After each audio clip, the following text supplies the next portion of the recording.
Welcome to the Ordinary Council meeting of WA Regional Council. I advise that this meeting is being streamed live to the internet.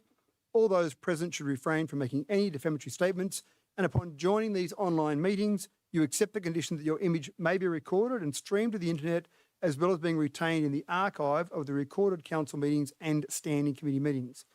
I now open the 28 September 2023 Ordinary Council meeting, the time being 5:30 p.m.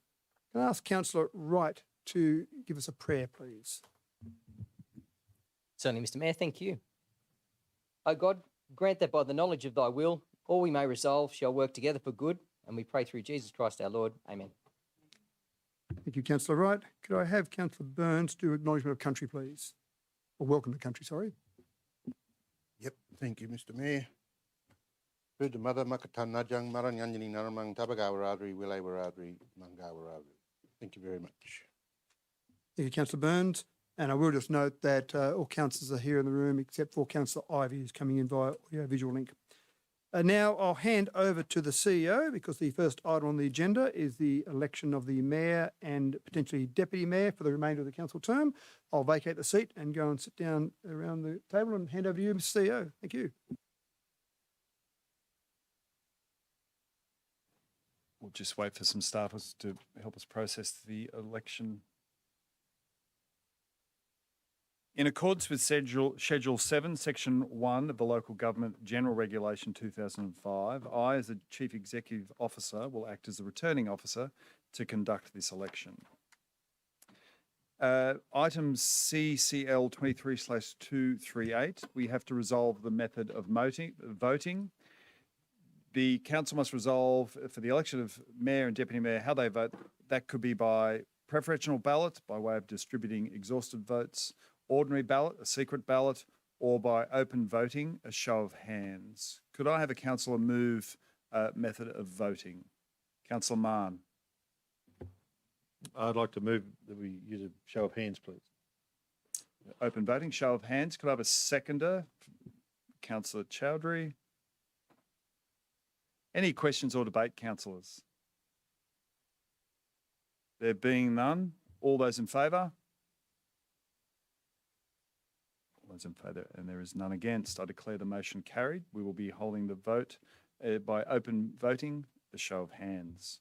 We move to item CCL 23/239, the election of Mayor for the mayoral term.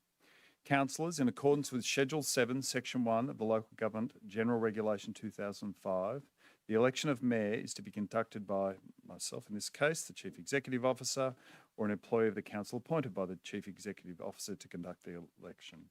I advise that as Chief Executive Officer, I will act as the returning officer to conduct the election in this case.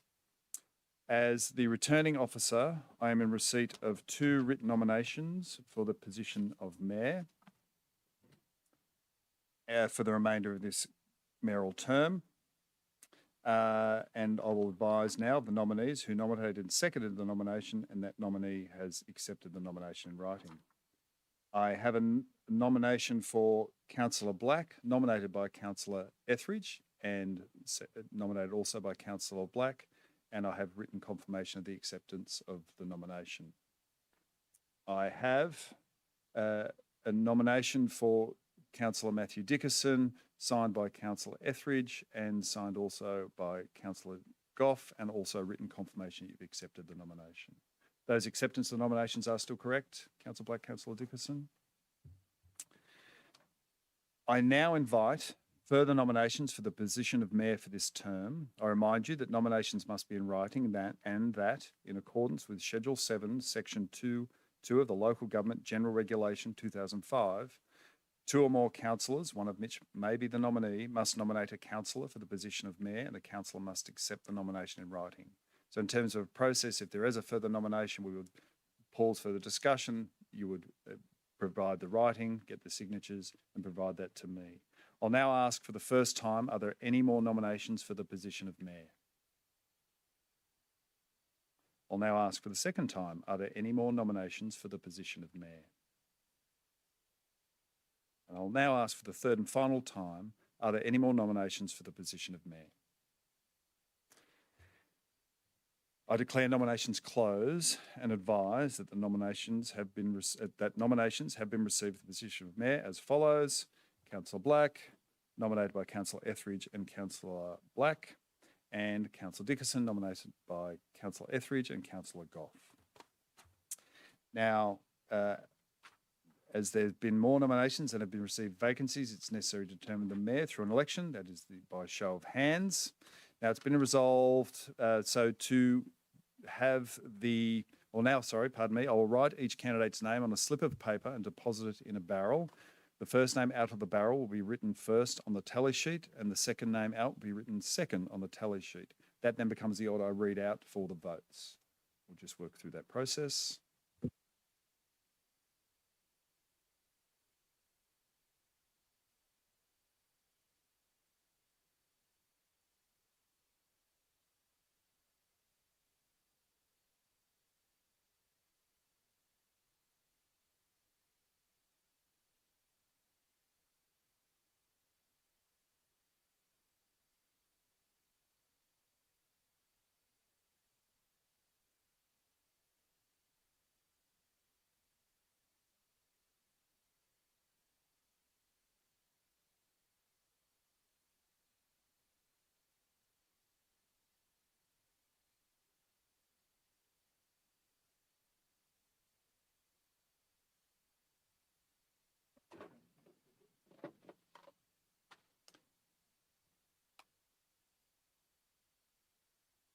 First name on the tally sheet will be Councillor Dickinson, and the second one will be Councillor Black. I'll just prove it so you know I'm being fair dinkum. Councillor Black.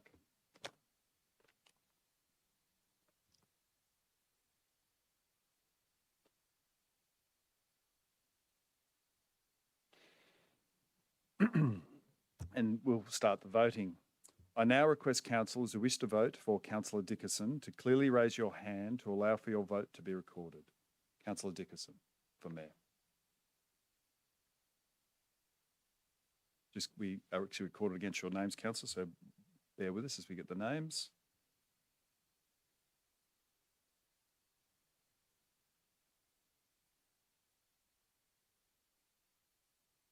Thank you, councillors. We'll go through. Can we have, I now request councillors who wish to vote for Councillor Black to clearly raise your hand to allow for your vote to be recorded.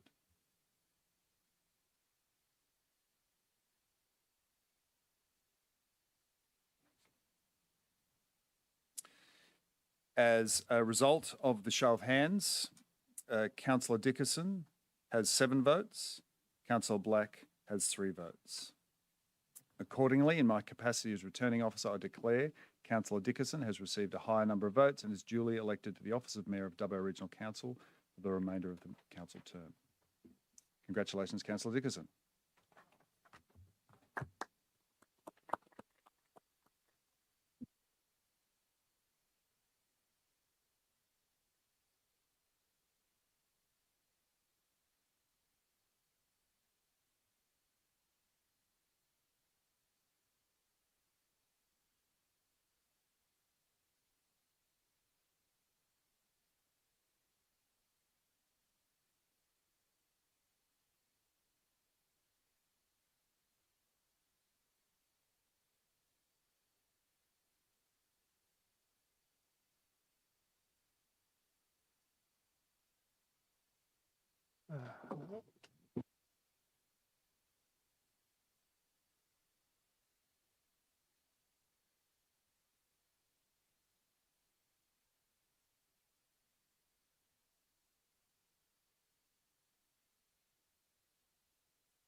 Thank you, councillors. I appreciate your support and look forward to working with all of you for the next year. And congratulations, Councillor Black, as well. It's always tough to put your hand up, so well done. Councillors, we need to now go through the process to create the office of Deputy Mayor. Under Section 231 of the Local Government Act, the council may elect a person. It's not compulsory. May elect a person from among our number to be Deputy Mayor. Does anyone wish to move a motion to create the office of Deputy Mayor? Councillor Wright. Mr. Mayor, in your words, I'd like to move a motion to create the office of Deputy Mayor for the remaining term of this council. Thank you, Councillor Wright. Can I have someone second that, please? Thank you, Councillor Chowdhury. Discussion or debate, councillors? There being none, I put that. All those in favour? Against? Declare that carried. Now that we have an Office of Deputy Mayor, I'll hand back over to the CEO again to conduct the election for the Deputy Mayor. I'll vacate the seat and let you take control. Thank you, Mr. Mayor. I'll call my colleague to assist.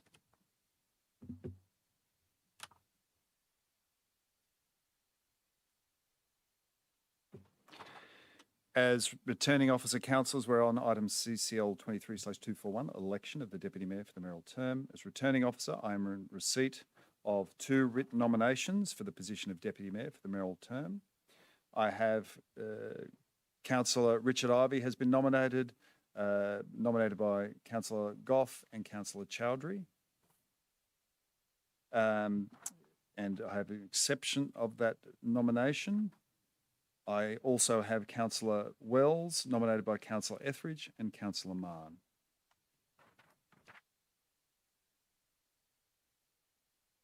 I now invite further nominations for the position of Deputy Mayor for this term. I remind you that nominations must be in writing, and that in accordance with Schedule 7, Section 2.2, the Local Government General Regulation 2005, 2 or more councillors, one of which may be the nominee, must nominate a councillor for the position of Deputy Mayor, and the councillor must accept the nomination in writing. I now ask for the first time, are there any more nominations for the position of Deputy Mayor? Now ask for the second time, are there any more nominations for the position of Deputy Mayor? Now ask for the third and final time, are there any more nominations for the position of Deputy Mayor? I declare nominations closed and advise that nominations have been received for the position of Deputy Mayor as follows. Councillor Wells, nominated by Councillor Etheridge and Councillor Mann. I have Councillor Ivey, nominated by Councillor Goff and Councillor Chowdhury. And they've formally accepted those nominations. As more nominations have been received than vacancies, it is necessary to determine the Deputy Mayor through an election. Now, that will be undertaken by way of show of hands, with the candidate with the greatest number of votes being declared as Deputy Mayor. I now will write each candidate's name on a slip of paper and deposit it in the barrel. The first name out of the barrel will be first on the tally sheet, with the second name being written second on the tally sheet.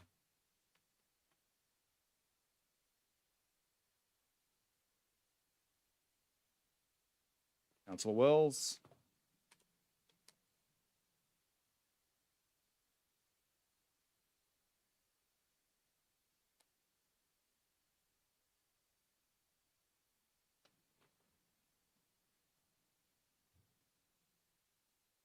Councillor Ivey.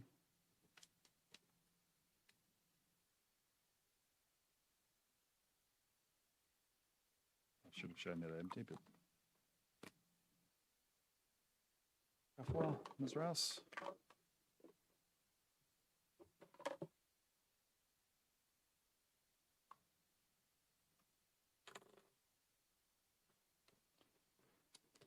Councillor Wells first on the tally sheet.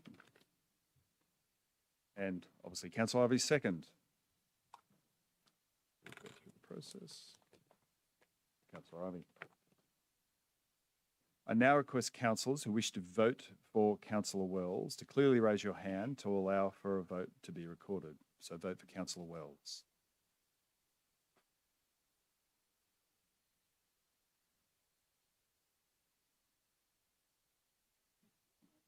Three. Thank you, councillors. I now request councillors who wish to vote for Councillor Ivey to clearly raise your hand to allow for your vote to be recorded. Vote for Councillor Ivey.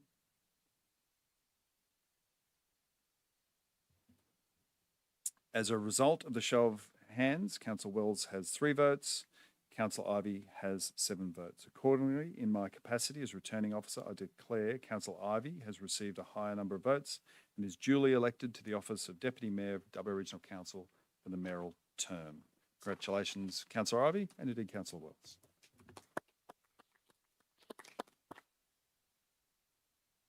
I will now hand the meeting over to the chairing by the Mayor.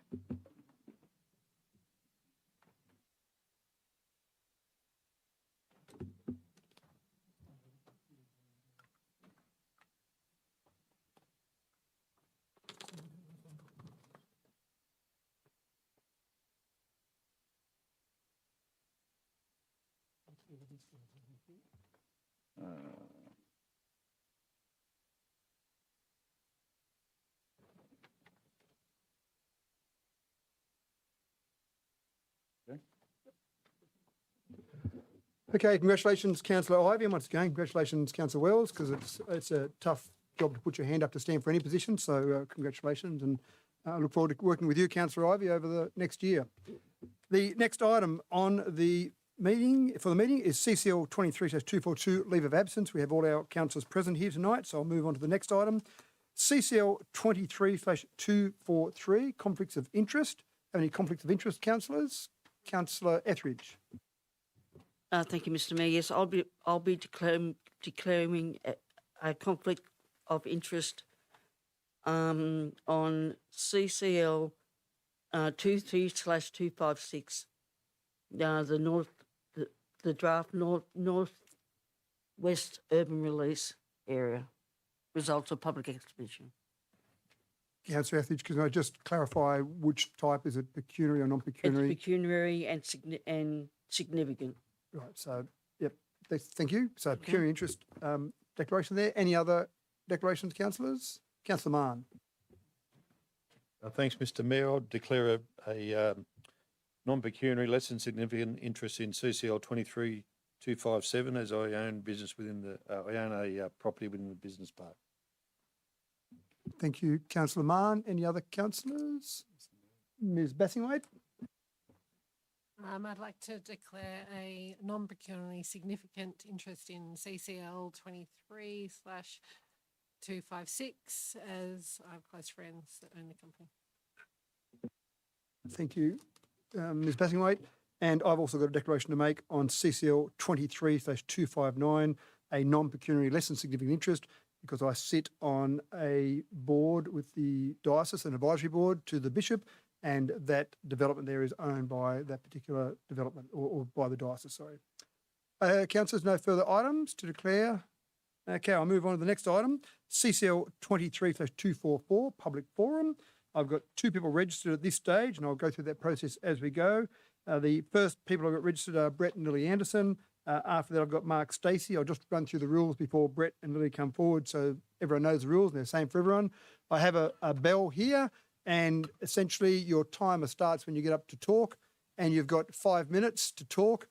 At the 4-minute 30 mark, I'll just ding the bell once, and then at 5 minutes, I'll ding it continually and ask you to sit down. Everyone's the same. Everyone only gets a maximum of 5 minutes.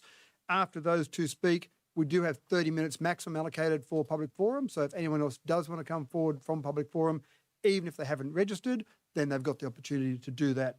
So I'll start with Brett and Lily Anderson, and just come forward, say your name. I've just said your name, but say your name and in general what it's about, and then you've got your 5 minutes. Thank you, Mr. Anderson. Know me, I've been heavily involved in the Northwest Precinct. Thank you for the opportunity to say a few words, in particular about the connectivity of the neighbouring developments of the Northwest Precinct and also the existing Chifley Drive community. At the commencement of the Northwest Precinct project, we adopted world's best practice and set the United Nations Sustainability Development Goals as our guiding values. This incorporates 17 goals that are broadly broken into 4 categories: people, place, community and nature. This is in alignment with Council's Community Strategic Plan, which represents the values of our city. For developments to truly be sustainable, world's best practice is to consider the environment, the economy and our community. You cannot consider one thing in isolation. We next engage the leading consultants in our nation that have values aligned with ours. They are recognised not only nationally but internationally for their work in sustainability, urban design and social engineering. We are grateful that they have worked so hard to provide what in time will become recognised as a leading example of best practice urban design for regional cities. This is incredibly important as we transition into the renewable energy economy, which can only be done in regional Australia on scale. Our design team tells us that connectivity, walkability, equitable access and a connected community are really important. That is why it's vital for us to acquire a home in Chifley Drive to ensure that these things could be achieved. The proposed open space linkage in Chifley Drive will improve community connection between the existing and proposed neighbourhoods, provide more open space for the benefit of existing and new residents to the neighbourhood. There have been many international studies undertaken proving benefits of people living within 400 metres radius of open spaces for wellbeing and longevity of life. Currently, there isn't any open space in Chifley Drive. It presents an opportunity to plant more trees in Dubbo. It creates an alternate emergency service access for all residents. It improves the connection to proposed bus routes within the Northwest Precinct development. A more direct connection to community infrastructure, open space and schools, childcare, the village centre, sporting fields, planned within the Northwest Precinct for existing and new residents. It will provide safer and shorter travel distances, particularly for kids, as they will have to walk not along busy roads to the above. It provides a physical connection towards the CBD for new residents in the Northwest Precinct to continue to reinforce the primacy of the CBD as the commercial heart of our region. It will encourage walking and cycling, which have many health, environmental and economic benefits. To improve the likelihood of success, it is proposed to provide lighting through the space for safer commuting and discouraging loitering. Bollards of similar alignment at either end of the park to link the reduced chances of vehicles using this as a shortcut. Using the Department of Infrastructure Planning and Natural Resources safer design principles. I've lived in West Dubbo for most of my life and actually grew up in Chifley Drive at number 37. Today, 3 generations of our family still live over the bridge. My family would never intentionally do anything or allow anything to be that we believe not to be improve our community. We honestly believe that this is what is proposed improves our community, the environment and hopefully our local economy. So in summary, the design of the Northwest Precinct and in particular the open space linkage between the existing and proposed neighbourhoods uses world best practice, has been undertaken by some of our nation's leading designers, is aligned with our community strategic plan or our council's values. It provides many co-benefits. It improves our environment. It benefits our economy, and most importantly, enhances our community. Thank you. Thank you, Mr. Anderson. Didn't even need to give you a bell. Well done. Thank you. The next speaker I've got registered is Mr. Mark Stacey. And again, Mr. Stacey, if you'd like to come forward, please. You know the story, state your name, the topic you're speaking on, and you've got your 5 minutes. Thank you very much. My name's Mark Stacey and I'm here in reference to staff report CCL 23-256 related to the draft Northwest Urban Release Precinct Development Control Plan and Master Plan. To open with, I must say I don't understand the logic as to why there is still a perceived need to place a pedestrian pathway and cycleway linkage between the existing quiet residential precinct of Chifley Drive and the proposed future urban release area. Council staff have reported in the business paper that they have had preliminary discussions with the members from Transport for New South Wales, and an alternate route is more than possible and is feasible. I too have had discussions with staff from the Transport for New South Wales, and I've reviewed the construction plans for the new highway alignment. In summary of the investigations and discussions with Transport for New South Wales, they have indicated with me and see no reason why that blue line on the map that's been handed to all councillors tonight would not work. Council is very fortunate in that we have the Track O'Reilly cycleway. In discussions I've had with various members of the Transport for New South Wales, extension of the Track O'Reilly cycleway north from the Emile Cerizia Bridge along both sides of the new highway seems to be, it will be a possibility and a feasibility. With the real increase in antisocial behaviour by a small section of the Dubbo community who are currently wreaking havoc in the community, I believe the walkway and cycleway as proposed at Chifley Drive, even though it will be the extra width, will not work.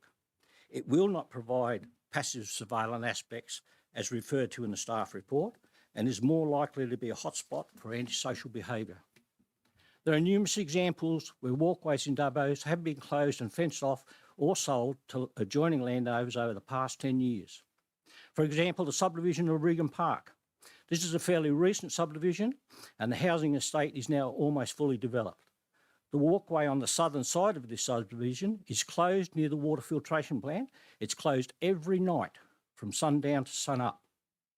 This via notice on the Macquarie Street entries calls for an additional security firm to be engaged by council at extra cost for the ratepayers to close the gate every night and then unlock the gate every morning. As well as this section of walkway being closed and locked every night, a 1.9 metre high security fence topped with barbed wire has need to be installed along the adjoining residential properties. In addition to the southern walkway, there's an internal walkway within Regan Park which has now apparently been closed off with a 2.8 metre high chain wire fence. My time's limited to 5 minutes, so I can't expand on other closed walkways that don't appear to be working. At a meeting I had with the Mayor, the CEO and senior planning staff on the 10th of August, they mentioned the need for connectivity. These connectivity aspects, visual surveillance, etc., have been now expanded within the staff report which Council has before them.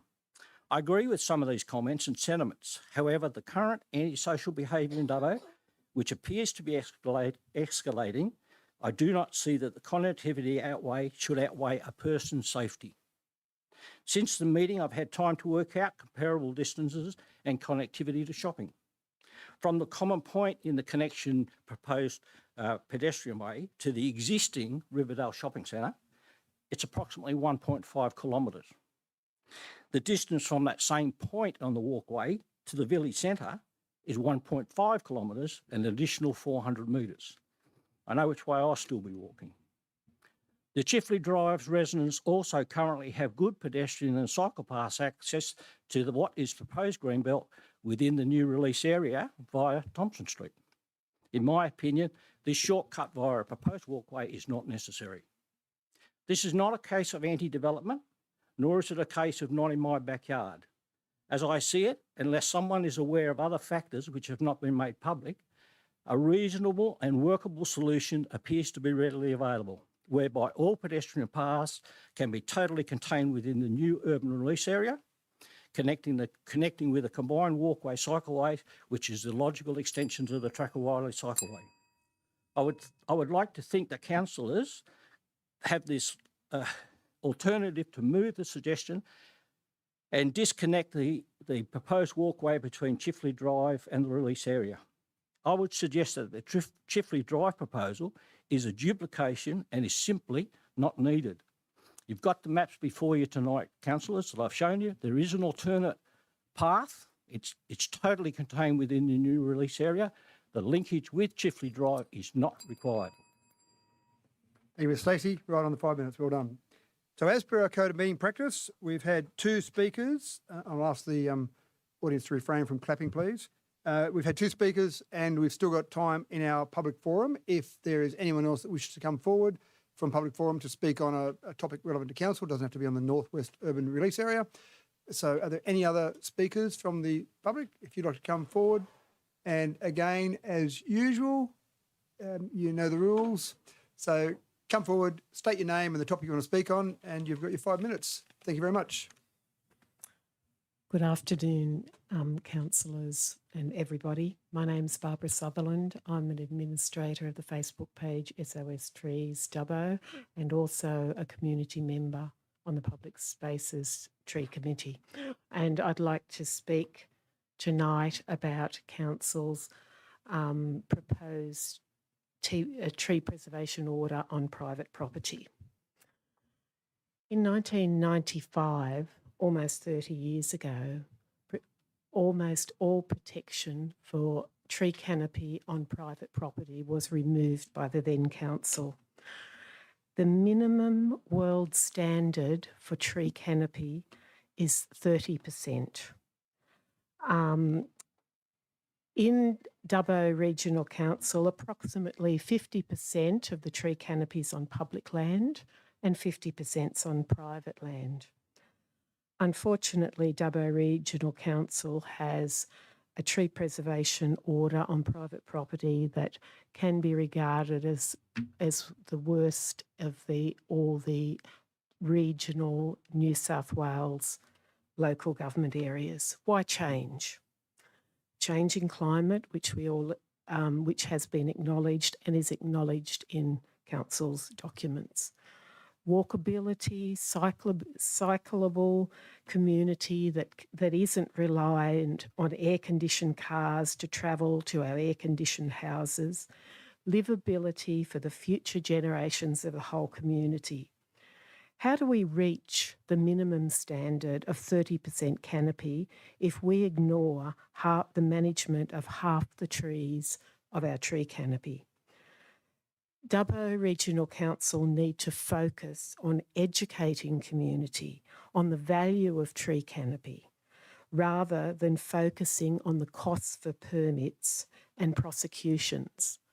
For example, anyone who's completed the online survey, it goes into how much should we be charged for permits, and it talks about extra staffing for compliance. If we look at our closest LGA, Orange, they have protection on private property for every tree that is every complying tree. Not all trees do comply. There's pest species. So anything that is 30 centimetres in diameter at 1.4 metres breast height, you have to apply for a permit. The cost of that permit is free, and I think, given that we've had 30 years of laissez-faire on trees on private canopy, that's a fairly fair way of starting the process. Also, in terms of the importance of education for our community, we should also be looking at that for educating the community rather than doing prosecutions. Managing the tree canopy is a core direct responsibility of local government. It's not a responsibility of the state government. It's not a responsibility of the federal government. It's a core local government responsibility. And 30 years later, when we know all the issues surrounding that, I think that it's really important that council, it's good to see that there is a consultation process that's opened until the second closes on the 9 a.m. on the 2nd of October, and council will be voting on this at the next council election. So I think that the time has come that we councillors to look forward to voting for a tree preservation that will provide a livable community for every resident.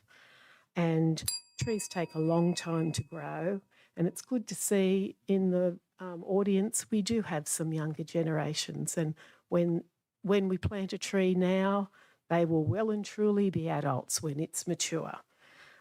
So now is the time, councillors, to take action for the 50% of our tree canopy, or managing the 50% of our tree canopy on private property. Thank you. Thank you, Ms Sutherland. Again, as per our code of meeting practice, we have more time left for public forum. Is there anyone else in public forum who'd like to come forward and speak about any topic of interest to council? No? Okay, thank you. I appreciate the members of the public coming along and speaking to us. Next item, CCL 23/245, confirmation of minutes. Can someone move that way, please? Thank you, Councillor Wells, seconded by Councillor Etheridge. Any discussion or debate, councillors? There being none, I put that. All those in favour? Against? Declare that carried. Next item is CCL 23/246, formation of standing committees and determination of all meeting dates, times and locations. Councillor Wright, you have an alternative motion there.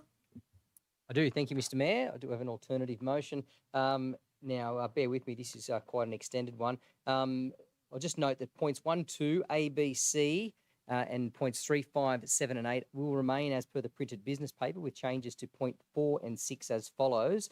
Point 4, that the dates and times of meetings of the Standing Committee be as follows. A, Infrastructure Development Environment Committee on the second Thursday of each month, except January, February, March and December, commencing at 5:30 p.m. as required. B, Culture and Community Committee on the second Thursday of each month, except January, February, March and December, immediately following the completion of the Infrastructure Development Environment Committee, noting that if there is no requirement to conduct an Infrastructure Development and Environment Committee, it will be scheduled for 5:30 p.m. on that day. And C, Corporate Services Committee on the second Thursday of each month, except January, February, March and December, immediately following the completion of the Culture and Community Committee. And D, Standing Committees meetings scheduled for Thursday, the 14th of March 2024, to be held on the 7th of March 2024. And point 6 is that the ordinary council meetings be held on the fourth Thursday of each month, commencing at 5:30 p.m. on the dates as provided in the report, with the exception of A, January, where there is no meetings to be held, and 1 February ordinary council meeting be held on Thursday, the 15th of February, 2024.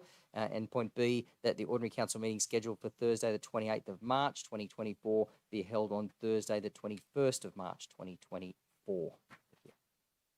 Thank you, Councillor Wright. Can someone second that, please? Councillor Chowdhury. Councillor Wright, do you wish to speak to any of that? Thanks, Mr. Mayor. No, I think that's all pretty self-explanatory. Obviously, a couple of dates being shuffled there, slightly different to the report as the public has seen.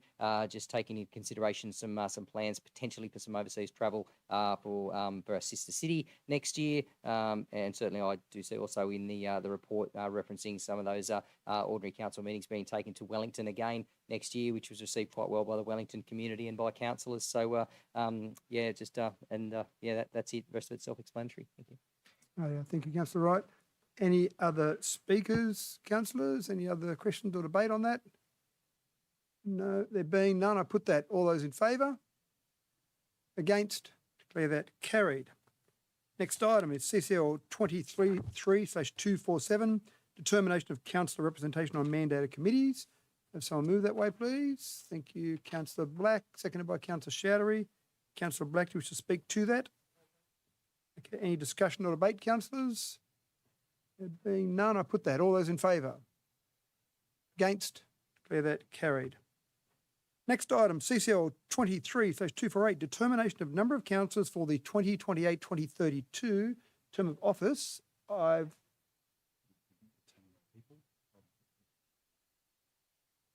Sorry. I need humans. Okay. My apologies. Let me just go to that. So we determined those. Sorry, we had talked about who they would be, but not actually doing that. Right, my apologies. So I need, just give me 1 second there. So that was that we've done. Right. Okay, so now can I get a further motion, please, of the actual people?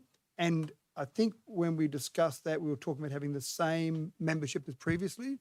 So someone could just move a motion now that says that we retain the membership as per the previous mayoral term. If you'd like to do that, Councillor Wright, were you looking at me as if to say you'd like to do that? Oh, I think you can, Mr. Mayor. I was actually thinking of the name, so and I probably could rattle them off, but I won't. But just move a motion that the councillors who are representative on each of those committees remain the same for the following 11-month term. Thank you.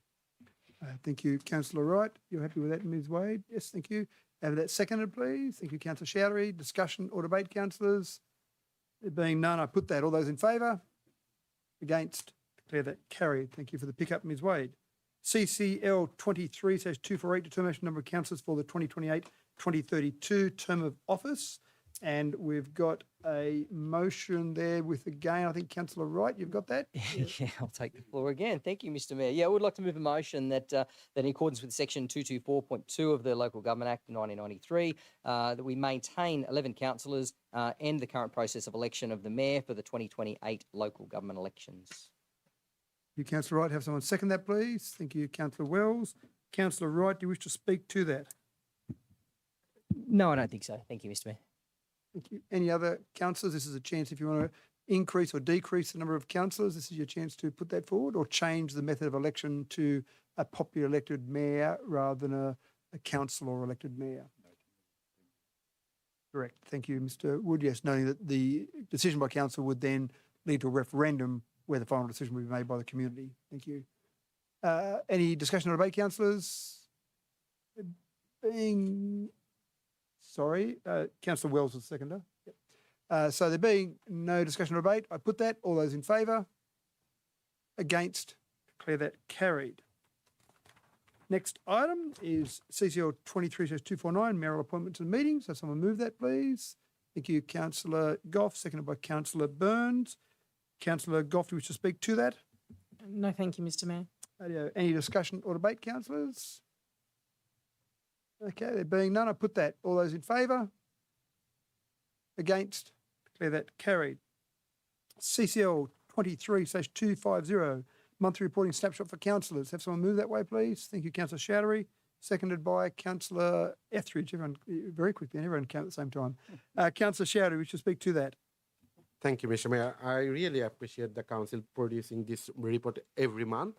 And it is a great report to snapshot for the councillor and for the community members to see how financially and other facility performance council is doing. So I'll encourage the community to have a look this snapshot, and if you have any information or any question, reach out to any councillor to discuss. And I think we keep doing this, producing this report for the councillor and the committee members. Thank you.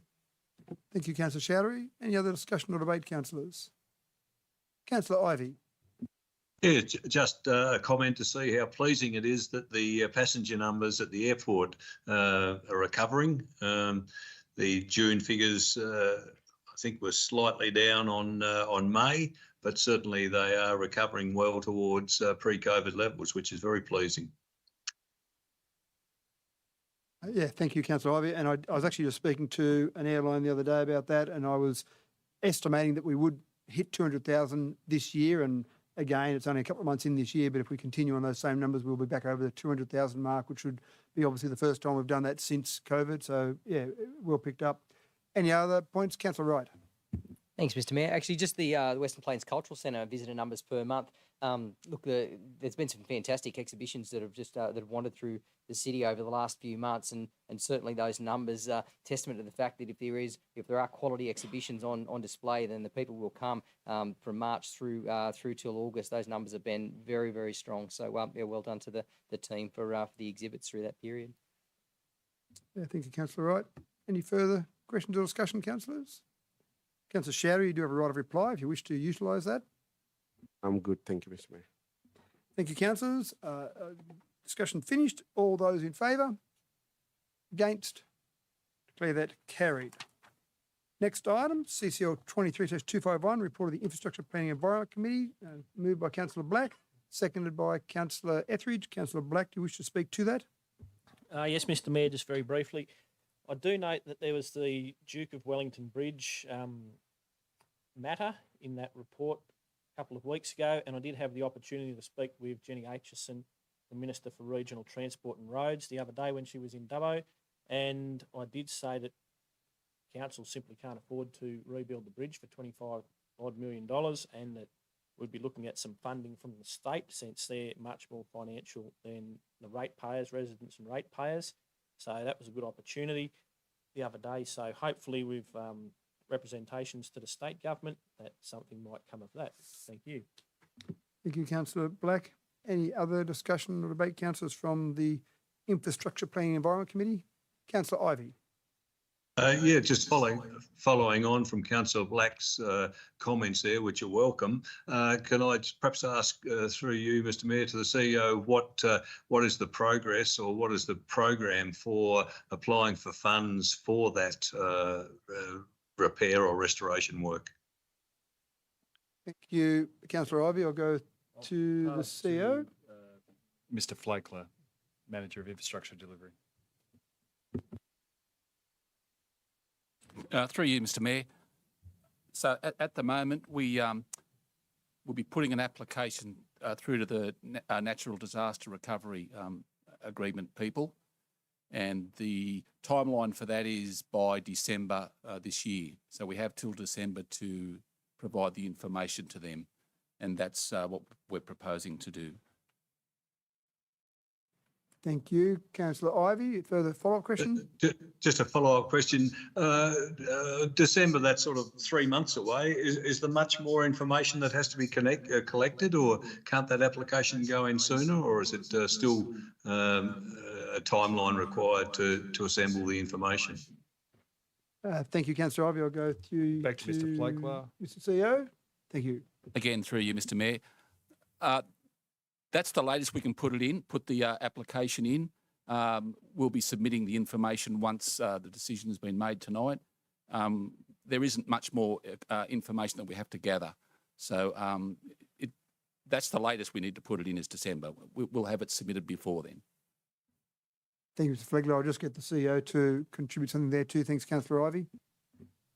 Yes, so that is the critical deadline by which any applications under that disaster recovery fund must be submitted. So the team are working on it. We also needed the council to endorse the committee meeting before it becomes an actual council decision. So then the team work to provide the submission then well before December. But that is the critical deadline. If you don't get it in before December, you can't have a crack. Thank you, CEO. Anything further, Councillor Ivey? Okay, No, thank you, Mr Mayor. thank you. Other questions or debate, councillors, from that committee meeting? No, Councillor Black, you've got a right of reply to anything that Councillor Ivey said. Okay, thank you. I now put that, councillors. All those in favour? Against? Declare that carried. CCL 23/252, report of the Culture and Community Committee. Councillor Goff. Sorry. I move that, Mr Mayor. Thank you. And we've got no exceptions from that committee meeting? No. Seconded by Councillor Chowdhury. Councillor Goff, do you wish to speak to that? No, thank you, Mr Mayor. Any other discussion or debate, councillors, from that committee meeting? None. I put that. All those in favour? Against? Declare that carried. Next item is report of the Corporate Services Committee, CCL 23/253. So moved by Councillor Mann. Seconded, please, by Councillor Burns. Any exceptions to that, councillors? Any save and accepts? No. Councillor Mann, do you wish to speak to that? No, thanks, Mr Mayor. Thank you, Councillor Mann. Any discussion or debate, councillors? Councillor Ivey. Thank you, Mr Mayor. Again, I'd just like to reiterate the comments I made at the committee meeting that how interesting it was to get the results of the audit of the signs across the urban areas of the LGA. The fact that the survey done by council staff, which was good, really highlighted sort of what we thought of anecdotally, that there are a number of signs through the LGA which are either wrong or out of date or in poor condition. And I just think it's a good look for our LGA if at least we can get the signage and the look of our urban areas improved. So I'd thank the staff for doing that and perhaps ensure that we now go to the next stage of rectifying the signs that are at fault. Thank you, Councillor Ivey. Any further discussion or debate, councillors? There being none, I put that. All those in favour? Against? Declare that carried. CCL 23/254, Central West Orana Renewable Energy Zone Steering Committee. I can have someone move that, please. Thank you, Councillor Wright, seconded by Councillor Etheridge. Do you wish to speak to that, Councillor Wright? Thanks, Mr Mayor. Oh, look, it's important that Council has some strong dialogue with respect to the renewable energy zone. Obviously, there's a lot happening in our backyard. I was fortunate enough to head out to some community consultation the other day with Councillor Ivey, actually out to the residents out towards Saxa Road. And there's obviously a lot happening in their backyard. So certainly for Council to have an ability to contribute, along with a lot of the other communities that'll benefit from the renewable energy zone, I think it's really important. So yeah, stay tuned. There's a lot happening there. So. And the Central West Orana Renewable Energy Zone Community Reference Group meeting was held today, which I sit on that particular group, and the steering committee was certainly a topic of discussion about how that's progressing and making sure the three councils in this area are certainly having good discussions and really getting the community feedback to get some benefits, some long-term benefits for the community out of that. Anything else? Any other discussion? Councillor Chowdhury. Thank you, Mr. Mayor. I'd like to just ask you through a question. I have seen there was a few steering committee been formed, it's for housing and accommodation, because we know there's a large number of people are coming through our region, and I've seen our council is actively participating in renewable energy. Through you, Mr. Mayor, is there any a plan or what sort of accommodation, short-term or long-term accommodation we can provide this worker who is coming to our region? Thank you. Yeah, certainly. So there's some project groups there that are in our papers, but if you like, I'll hand over to the CEO to give you an update on that particular area that you've mentioned there. Thank you, Mr. Mayor. Through you. The logic of the steering committee is for senior leaders of the councils and senior leaders of the relevant departments, being Energy Co, Department of Regional New South Wales and Planning, is to drive these actions because there has been lots of conversation and there's, I guess, arguably some silos in terms of addressing something that is so critical as housing. That's one of the key focus areas. At this stage, there's no concrete plan. What we're looking, one of the first actions we're doing is making sure there's a central source of truth in terms of data. So one of the risks we have had until this time is that a proponent would have to do their own housing study and they may say, we're going to use the hotels and motels in Dubbo and Mudgee.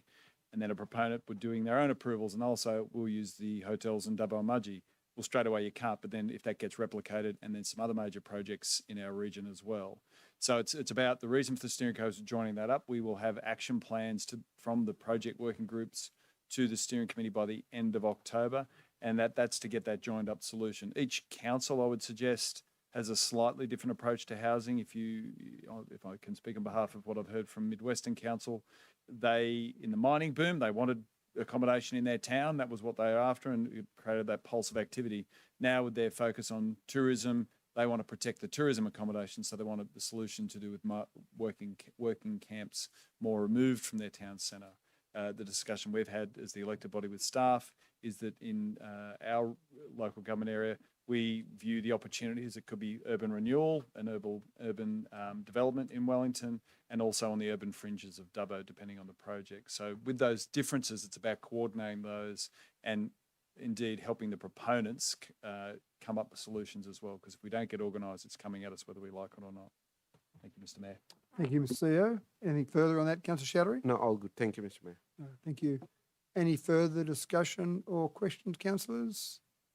No. Councillor Wright, you do have a right of reply to anything that's fed there from Councillor Shattery. No, thank you. Okay, thank you, councillors. We have that before us. All those in favour? Against? Sorry, I'll just double check there. I wasn't sure if it was a lag. Councillor Ivey, just let me check again. Were you for or against? For Mr. Mayor. Okay, thank you. No, Yes, it was just a lag. Sorry. Thank you. Declare that carried. Next item on the agenda is CCL 23/255, rescission of land swap with the Dubbo RSL Memorial Club. Can I have someone move that notation, please? Thank you, Councillor Mann, seconded by Councillor Etheridge. Councillor Mann, do you wish to speak to that? No, thanks, Mr Mayor. I think it's fairly self-explanatory in the paper. Thank you, Councillor Mann. Any further discussion or debate, councillors? Councillor Black. Thank you. Just a question for you, Mr Mayor. It's got the letter from the solicitors for the RSL Club. In point 3 of their letter, it says about pursuant to the clause in the land swap deal, in the event that the conditions precedent have not been satisfied by 15 September 2023, the sunset date, then either party may give notice in writing to the other party and rescind the land swap deed. Can we just get some clarity around what wasn't met that's caused the RSL to rescind that, and is that actually legal what they've done? Thank you. Thank you, Councillor Black. Have a hand over to the CEO. Thank you. Thank you, through you, Mr Mayor. That it is accurate, and that's certainly a relevant clause. It relates to the road that we're currently nearing completion, so it's a small section of road that now has access to that property, so that hasn't been completed. I would add that in good faith we were still delivering and had been reaching out to seek an extension of that clause for some months, and we hadn't had communication back in that regard, and that road interrelates with a condition for subdivision as well. So they're the reasons they weren't hit. We were certainly advising proactively, and this is the, as council would know, there was a lot of demands on our road crews to deliver things. It will be completed imminently, but they chose to take this action. Thank you, Mr Wood. Councillor Black. Just another question, thank you. So is there some reason that the road wasn't completed by the date given there, to whatever it was of September 23rd or something? Thank you. Thank you, Councillor Black. Mr CEO. We'd advised very early to the RSL that the road crews had other higher priorities necessarily for the community infrastructure on our road network. So we'd let them know even before we started construction. You'll recall perhaps that there was a resolution to council. So instead of building a temporary access, which would cost more money to then replace, that is an alignment for a permanent road. So we went down the route of building permanent infrastructure, if you will, so that it can be used to extend the road in the future. It was all well known. That's the logic. There was high demands on council staff for roadworks. Thank you, CEO. Councillor Black? Thank you. It's very disappointing that this has been the course of action by WRSL Club. But it may work out all right in the long run with the possibility of council providing some sporting fields down in that southern Keswick, northern South Lakes area on that site in the long run. However, we've got a bit of an issue now with the potential loss of the old Dubbo City Bowling Club and that site. Now, that had been talked about for a fair while as being part of a future cultural precinct, a conservatorium and other cultural pursuits in that area, which is a prime piece of community real estate. It's probably no good really commercially, but for part of a community to be put to use by council, etc., that would be a very good piece that would go next to the old Dubbo High School and close to the centre of town and Victoria Park, etc. So it's lucky that we put the Conservatorium of Music into the old carpet court. Otherwise, if they were sort of thinking that they were going to go into a Conservatorium of Music in the future at that site there, the old Dubbo City Bowling Club, there'd suddenly be major panic. But I think that we shouldn't now, in the future, I'll get some more information before next month, but I think that we probably should now look at what the options are to buy that piece of land, the old bowling club, off the RSL club, what sort of money they want, and that could be a strategic purchase for council to be put to a really good community use, because they're not making any more bits of land for the community near the centre of town, near other assets that council owns. Thank you. Thank you, Councillor Black. Other questions, comments? Councillor Wright. Thanks, Mr. Mayor. Just a question, actually. There's a tenant, obviously, in 74 Wingewarra Street, the Greens. There was a significant amount of public interest around that when council opted to put the current tenant in there. Maybe just a question then with respect to that current tenant on the basis of that rescission motion now on that agreement. Where does that leave that tenant at this point in time? Yes, certainly. We've had discussions with the RSL Club, and essentially it was a short-term lease regardless. They always knew, New South Wales Rugby always knew that it wasn't a long-term lease.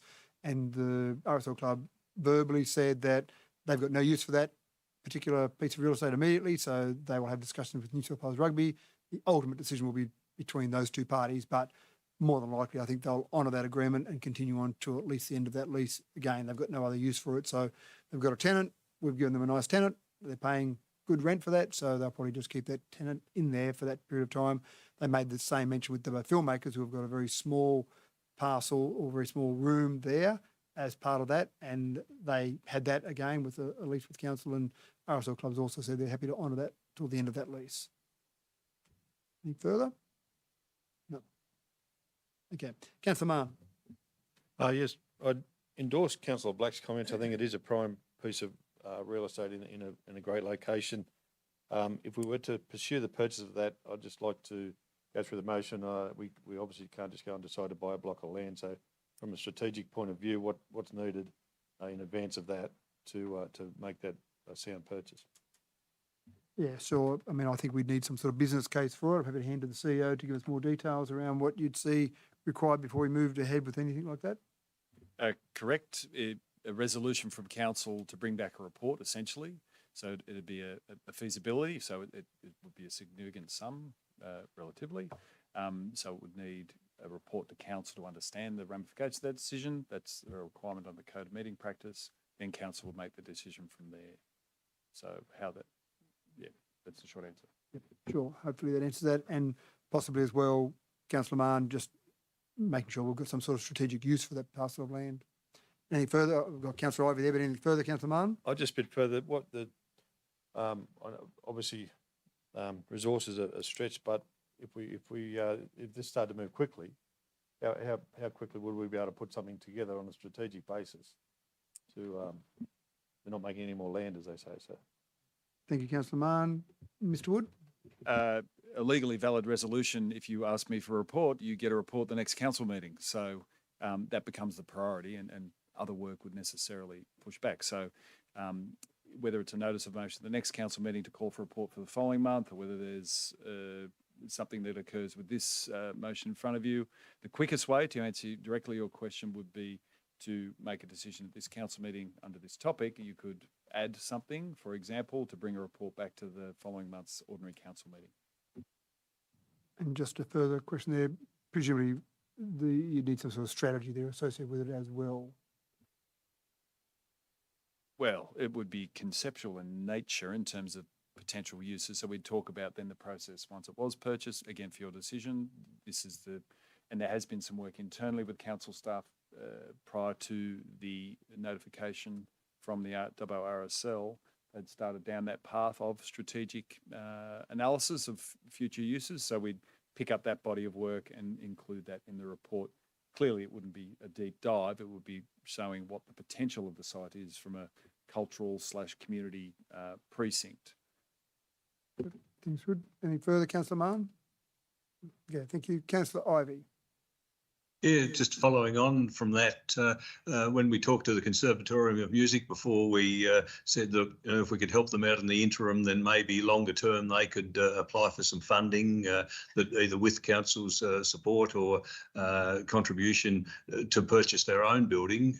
Again, is that something which could be incorporated in this, as the CEO said, perhaps a preliminary review of the situation? Because again, it may well make a good site for them, and it would certainly add to that whole cultural precinct. I think it's something that really should be pursued. I think it sounds like a good idea.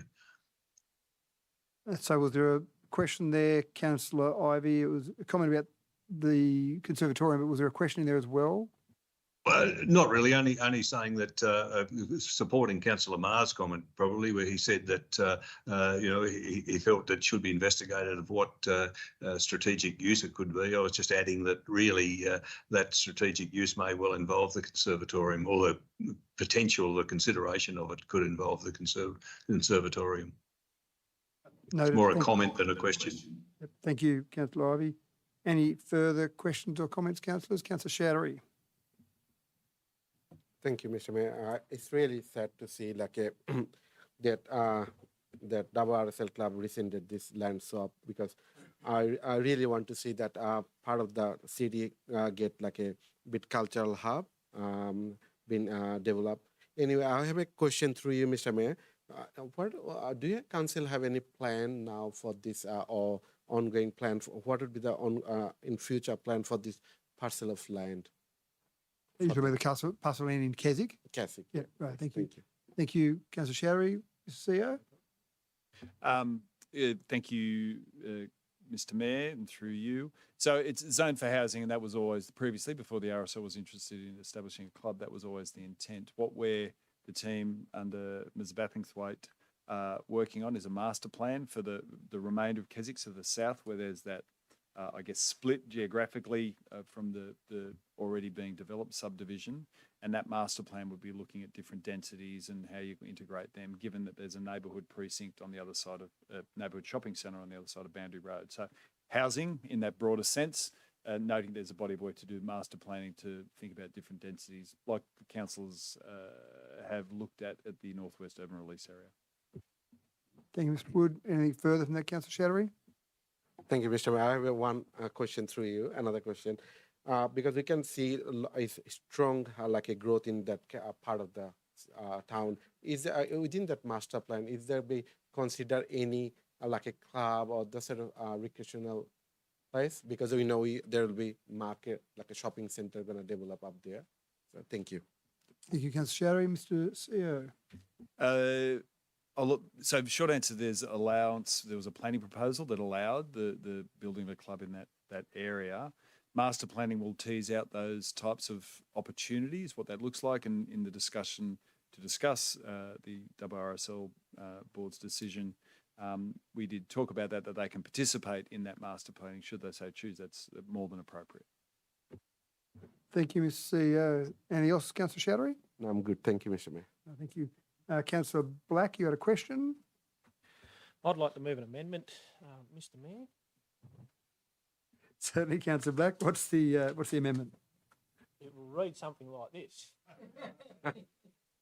That the CEO provide a report to the October 2023 ordinary meeting of council Council that provides a broad overview of the possible future strategic use of the former Dubbo City Bowling Club site, including any previous planning undertaken to this date and possible options for purchase from the Dubbo RSL Club.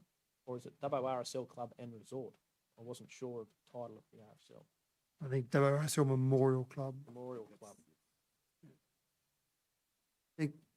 Thank you. So,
Councillor Black, that's right? Yep. Okay, do you want Ms Wade to read out that, or what you read out before was pretty much it? Yep. Okay, so I've got an amendment moved. Can I have? Only, Mr. Mayor, that it's point 1 is what's in there, and point 2 is going to be my amendment. Yeah, so point 1 is the existing recommendation in the papers. Yours was an amendment after it. So we've got amendment being moved. Can I have someone second the amendment, please? Councillor Mann. Now, Councillor Black, do you wish to speak to your amendment? Oh, look, thank you, Mr. Mayor. Basically, I said it all before. It'll be a good purchase, possibly for council. There are some options there that we probably wouldn't get to do again. It would link in with existing infrastructure that we own in a good part of town and bordering Victoria Park. And it won't hurt, I don't think, to get a bit of further information and have a look at what we might be able to do, what's happened so far, where we're up to, and what a possible cost might be, and that'll give us a bit of an idea going forward. Thank you. Thank you, Councillor Black. So I've got Councillor Ivey there, and just remember, councillors, even if you've spoken on the original motion, this is the amendment, so you can all speak on the amendment. Councillor Ivey. Just a question, Mr Mayor. Does the motion include that the report should provide some sort of indicative market value assessment of that block? It would be good to know when it comes back to council what the approximate market value might be. Does the amended motion cover that requirement? The amendment didn't specifically say that, but I'm sure when the report is done by our staff, that'll be obviously part of that, because it'll be needed if you're going to make a strategic decision and put some direction there. Obviously, we need to have some sort of indicative value of that. So not in the amendment, but yes, implied in the amendment. Thank you. Thank you. Yep. Any other debate or questions, councillors, on the amendment? Councillor Wright. Yeah, thank you, Mr. Mayor. No, I'm happy to support Councillor Black's amendment there. Look, obviously, it's a pretty significant parcel of land smack in the middle of the city and located in close proximity to a couple of important cultural assets that council already owns. So, you know, by no means is this a commitment by this council the way I interpret this motion, but certainly a commitment to at least investigate and find out a little bit more, so council can maybe form some strategic strategic direction going forward. So, yeah, happy to support it. Thank you, Councillor Wright. Any further discussion or debate on the amendment, councillors? Councillor Mann, as the mover of the original motion, you've got a right of reply on the amendment if you wish to exercise that. So that's two things that have been said on the debate about the amendment. Yeah, that's fine. No, I just support the amendment. I think it's important. We think generationally, the location of that property is fairly special as far as the rest of our community precinct goes, and I think we should do what we can to try and secure it. Thank you, Councillor Mann. So we have before us the amendment. The amendment, do we need it read out again? We've got the amendment covered. Yep. So the amendment, basically bring back a report to look at that further. So all those in favour of the amendment? Against? Declare that carried. The amendment now becomes part of the motion, so we can go back and continue discussing the motion, which now is point 1 as per our business papers and point 2 as per the amendment. So any further discussion or debate on the motion? Councillor Mann, you have a right of reply again to anything that's been said? No, not out. Thank you. Okay, councillors, all those in favour? Against? Declare that carried. Thank you, councillors. Next item is CCL 23/256, the draft Northwest Urban Release Area Development Control Plan, results of public exhibition. Can I have someone move that, please? Thank you, Councillor Etheridge. You've got a I've got a pecuniary. Just non-pecuniary. hold on one second, Councillor Etheridge. I'll just get it moved and seconded first, and then I'll fine. go to you. Sorry. Yep, that's right. Can I have someone move that, please? Councillor Chowdhury, seconded by Councillor Mann. Councillor Etheridge. I have a non-pecuniary but significant interest in this as I reside in Chifley Drive, and I'll leave the room. Thank you, Councillor Etheridge.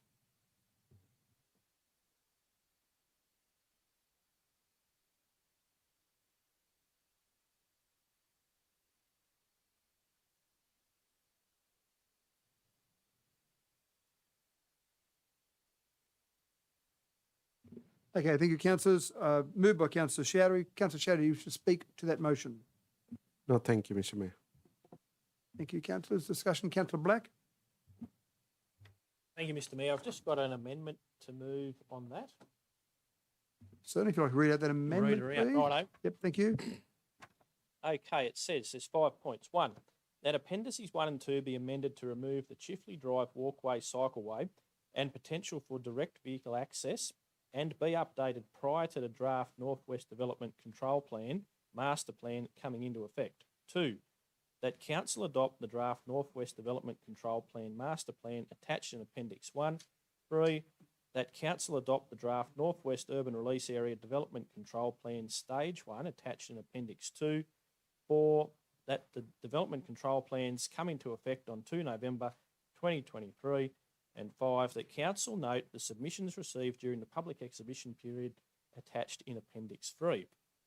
So just pause there, Councillor Black, because I just want to see, compared to the original recommendation, it sounds like you're replacing the points in the, so you want to replace those 5 points with your 5 points, I assume? Yep. Right. So that's not really an amendment because you're replacing it. I'll just have a brief discussion with the CEO because it might require us to defeat the original one to do that because the original one's already been moved now. So just bear with me for 1 second.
So, sorry, Councillor Black, your objective obviously is to remove the walkway cycleway. That's your objective. So what I would recommend to achieve that, because the amendment there removes 0.5 altogether, you can't amend to remove a complete section. Obviously, you need to defeat that. But what you're better off doing as an amendment is to leave the 5 points there and just to add a 0.6 to say that the appendices 1 and 2 be amended to remove the Chifley Drive walkway cycleway and potential for direct vehicle, etc. So essentially, you're leaving everything there. Council adopt the draft Northwest Development Plan, blah, blah, blah, and 0.6, remove the walkway. So that would be, I'd accept that as an amendment. As it stands at the moment, though, because there's parts of that that are direct negative, in other words, removing some of that, I'd have to get that defeated before you can have that as a foreshadowed amendment. But I think you can still achieve what you want just by putting 0.6 as the amendment to remove that. So modify the appendices to remove the walkway. So up to you which way you go. Right. Yeah. So what I'd recommend then, your 0.1, the appendices 1 and 2 be amended to remove blah, blah, blah, as 0.6. So then it would still be, the rest of it would still be fine. And 0.1, for example, refers to the Appendix 1 attachment, but that's fine because 0.6 would amend that attachment. That makes sense?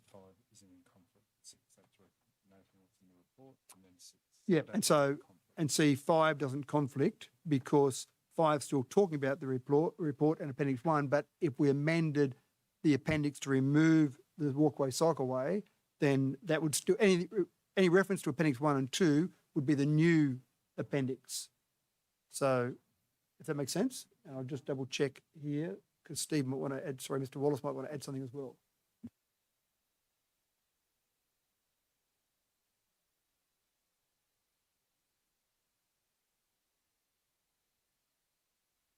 Okay, so that's right. Mr. Wallace is okay with that now.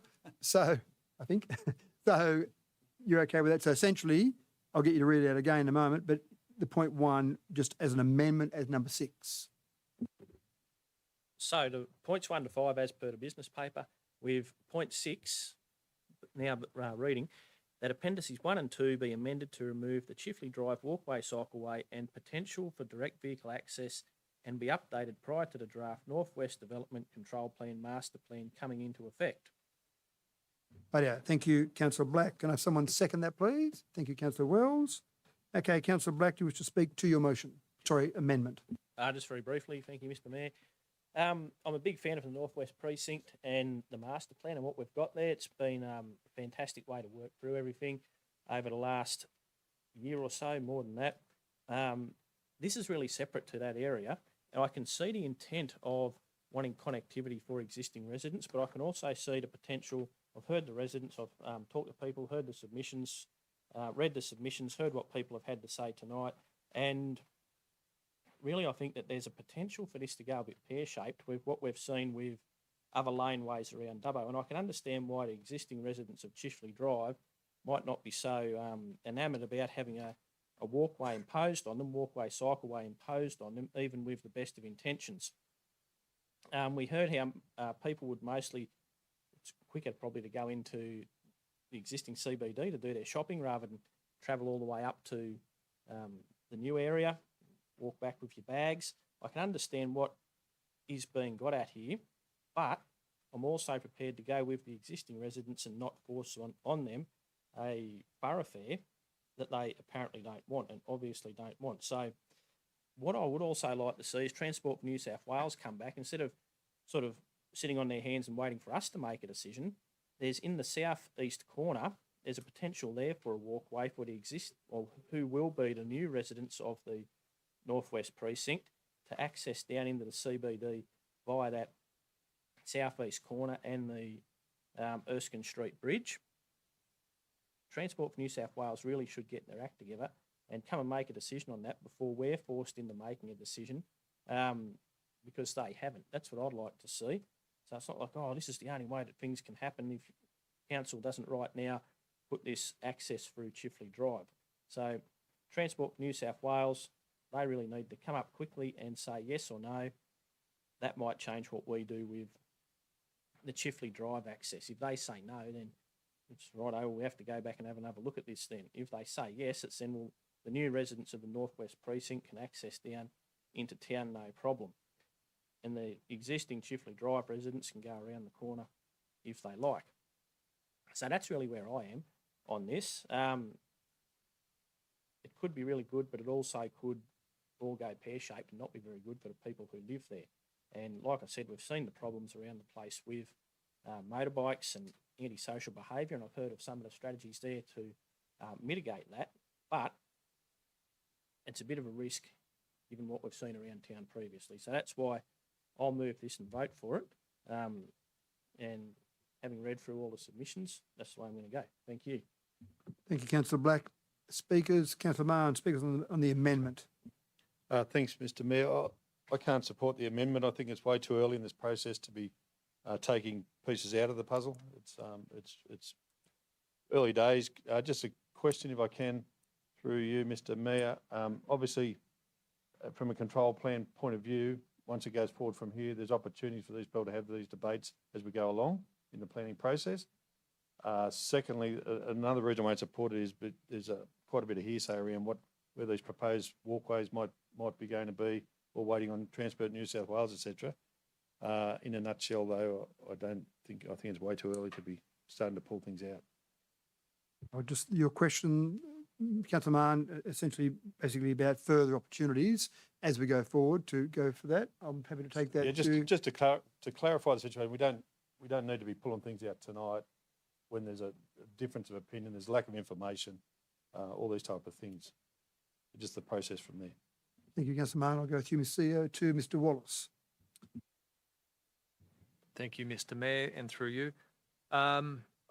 Look, what we're adopting tonight is a development control plan and a master plan, so there is still opportunities into the future to play in that space. This isn't a detailed outcome in terms of what you might specifically do in every case. So, for example, if a connection was to be put through at that Chifley Drive, there's still further detail to come back to staff to show exactly how that would be achieved. On the topic of vehicular access, that's certainly something that we've indicated would not be supported. And if that was to be proposed, for example, that would be something that would need council approval, would need a road opening application, and that's certainly we've got the steer that that's not something that we would be supporting at this stage. So what we're adopting tonight is the concept, if you like, of that connection between the proposed estate and that existing Chifley Drive area. Thank you, Mr. Wallace. Does that cover that in enough detail, Councillor Mahon? Yep, thank you. Other speakers, Councillor Wright.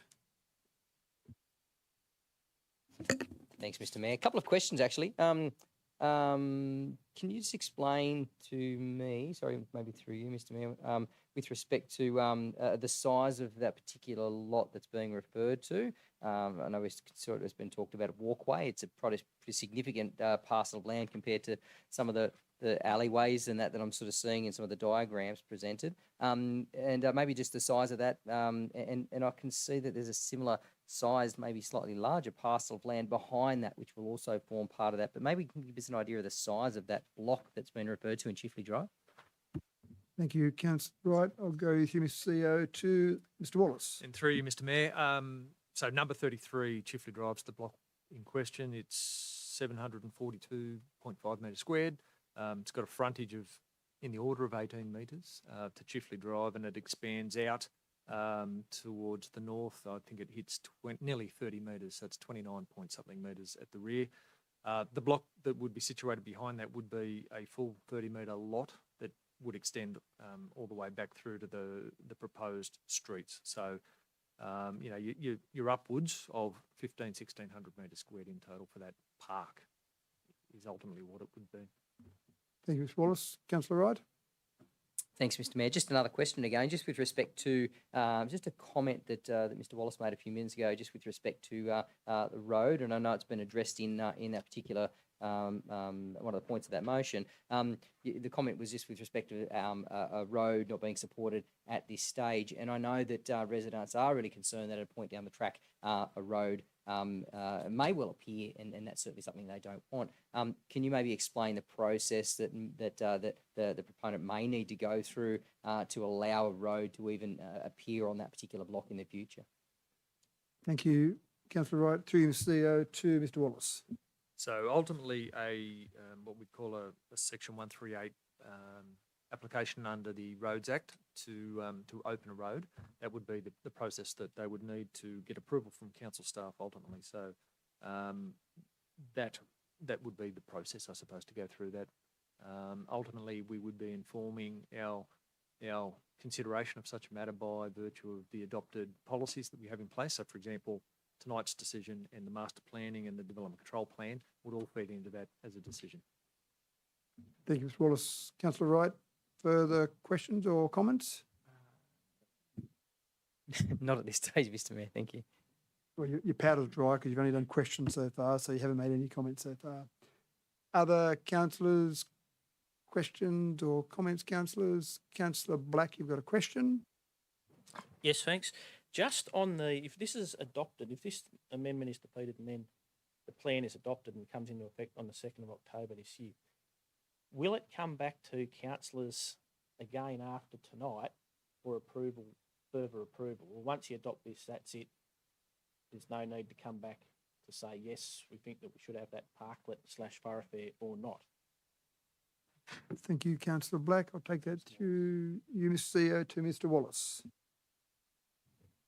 So essentially, the development control plan will be active on the 2nd of October. The development control plan informs future applications. So it may be the case that there's a trigger for an application to come back to council, but the development control plan itself is the decision's being made tonight in that respect. Thank you, Councillor. Mr. Wallace, Councillor Black. Any further questions on that?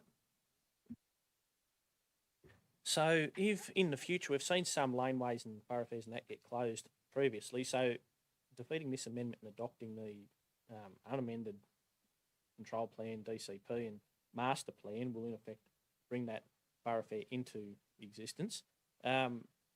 What would happen if it all went pear-shaped, then we wanted to amend that or close the thoroughfare into the future? How would that work? So thank you. Thank you, Councillor Black. To you, Mr. CEO, to Mr. Wallace. In the past, just speaking from experience, that could be a matter brought up by a councillor for consideration by council. So I've seen that occur in the past with, I think one of the examples provided tonight at Regan Park was a matter where that was considered. So it's alive. It's able to be brought in as a live topic at any stage by councillors. Thank you, Mr. Wallace. Any further questions, Councillor Black? Any other comments, Councillor Chowdhury? Thank you, Mr. Mayor. I'm going to support Councillor Black's amendment because Northwest Precinct is one of the Northwest Precinct is very the way council is doing is really good, but we also need to respect the community concern because there was a couple of people talk tonight, and also there was a fair few submission through online. So I'm going to support Councillor Black because I think this is the time we'll make a right decision. Then future, if we need to amend anything, we can do. But I think we should remove that walkway because of the community concern. Thank you. Thank you, Councillor Chowdhury. Councillor Wright. So you still got comments if you wish. Thanks, Mr. Mayor. Another question, actually. Obviously, that parcel of land is currently privately owned, and at a point in time, it'll become, I guess, public open space and owned by council to maintain at a point in the future. At what point in time would we expect that to be? Like how far down the track are we sort of talking before council actually takes that on and the developer no longer has control of that? Not looking for an exact date here, but an indication. Thank you, Councillor Wright. To you, Ms. CEO, to Mr. Wallace. Generally, that's going to be, if it was part of stage one, which is what I'm anticipating it would be, it's generally part of the development control plans that something like that would be handed over after 10 years after the last sale of the last lot. Correct me if I'm wrong there, but certainly that's roughly the sort of timeframes you'd be thinking. Yeah. So, sorry, just to clarify, 10 years, you would normally have some agreement in place for 10 years after the sale of the last lot. That's my understanding, yes. Yep. Thank you, Mr Wallace. Councillor Wright, that makes sense. Yes, it does. Thank you. So any further questions or a comment, Councillor Wright? And not just yet. Thanks. Okay. So Councillor Mann, you can ask a question. Okay, thank you. Just looking on trying to look at the upside, looking at the Chifley Drive side at the moment, there's not a lot of green space there. With this walkway going through, there's green space just to the north of that. Just sorry, Councillor block. Mann, I assume you've got a question coming in there somewhere. Is that working? So that might prelude into my question. Through the staff, just with the planning principles, best practices, etc., linking new subdivisions and old subdivisions, can you give us some pointers or some steer there on the concept? Thank you, Councillor Mann. To you, Mr CEO, to Mr Wallace. Yes, happy to. So through you, Mr Mayor. So we did actually reach out to the government architects who came back to us and advised that they promote connection between new development areas and existing areas through streets and pathways, improving integration and mobility. We've also looked at other best practice documents in the planning world. So, for example, the Healthy Built Environment Checklist that's put out by the Department of Planning from the state government acknowledges street connectivity that positively influences health can have positive effects on the psychological and the physiological, as well as the social well-being of communities. And they, in that document, they encourage new developments integrating into existing ones through well-connected street networks. So it's an adopted best practice system whereby we aim to get connectivity and to get that integration from a new subdivision into an existing one. And that's really the intention of what's been done here. This is best practice in terms of going above the minimum standards. So what we're seeing here is a potential access along the River Street extension into the future that is still not locked in at this stage. We still need that Transport for New South Wales finalisation of that. However, that is noted that that's supported. However, even if that were to be approved, this type of connectivity is something that we encourage. And what's being proposed here is above the standards, the minimum standards, and therefore it's seen to be a very positive planning outcome. Thank you. That answers your question, Councillor Mann. Okay, Councillor Wells. Thank you, Mr Mayor. Look, I'm in agreement with Councillor Chowdhury and will support this motion in terms of removing the walkways out of the area. Historically and statistically, we know that walkways have, around our communities, there's been quite a bit of antisocial behaviour and other types of activities in those areas. So I think it's a better move for us to be thinking not to have such walkways in the area. Thank you, Mr Mayor. Thank you, Councillor Wells. Any further comment? Another question, Councillor Black? Thank you, Mr Mayor. Just through you to someone in with the knowledge there, just looking at this map that we provided earlier, I see what let's call the Mars subdivision in there. Will that link up with, say, that road that is just directly to the north, proposed road to the north of Chifley Drive, so that people in residents of the future Mars subdivision would be able to walk down through that road, down through Chifley Drive and down through to the bridge that way? There's a sort of, you might call it a rat run or you might call it a thoroughfare or a walkway into town. Just wondering about that, since we don't have like the streets and that sort of filled in the Mars area underneath that red bit. Thank you. Thank you, Councillor Black. Through Mr CEO to Mr Wallace. Through you, Mr Mayor. If I understand the question correctly, the proposed Mars residential estate located immediately to the west of part of stage one of this current development that we're talking about tonight in the northwest. Yes, the intention is that that would connect via a street into, say, the southernmost section of this northwest area. Is that Sorry, is that, you're happy with that? So, right, okay, so Councillor Black, Yeah, no, I thank don't you, want to Mr. rely just on the eye contact between you and Mr Wallace. It was You're lovely while it lasted. comfortable for that answer? Yeah, I get the impression that so people from the Mars subdivision, let's call it that, whatever it might be called in the future, would be able to access down through the proposed walkway, cycleway into Chifley Drive and then down through into town. I got that impression off Mr Wallace. Thank you. Thank you, Councillor Black. Any further comments or questions, councillors? Councillor Wright. Thanks, Mr. Mayor. Yeah, I'll have some comments here now. Yeah, I'm a bit torn on this one.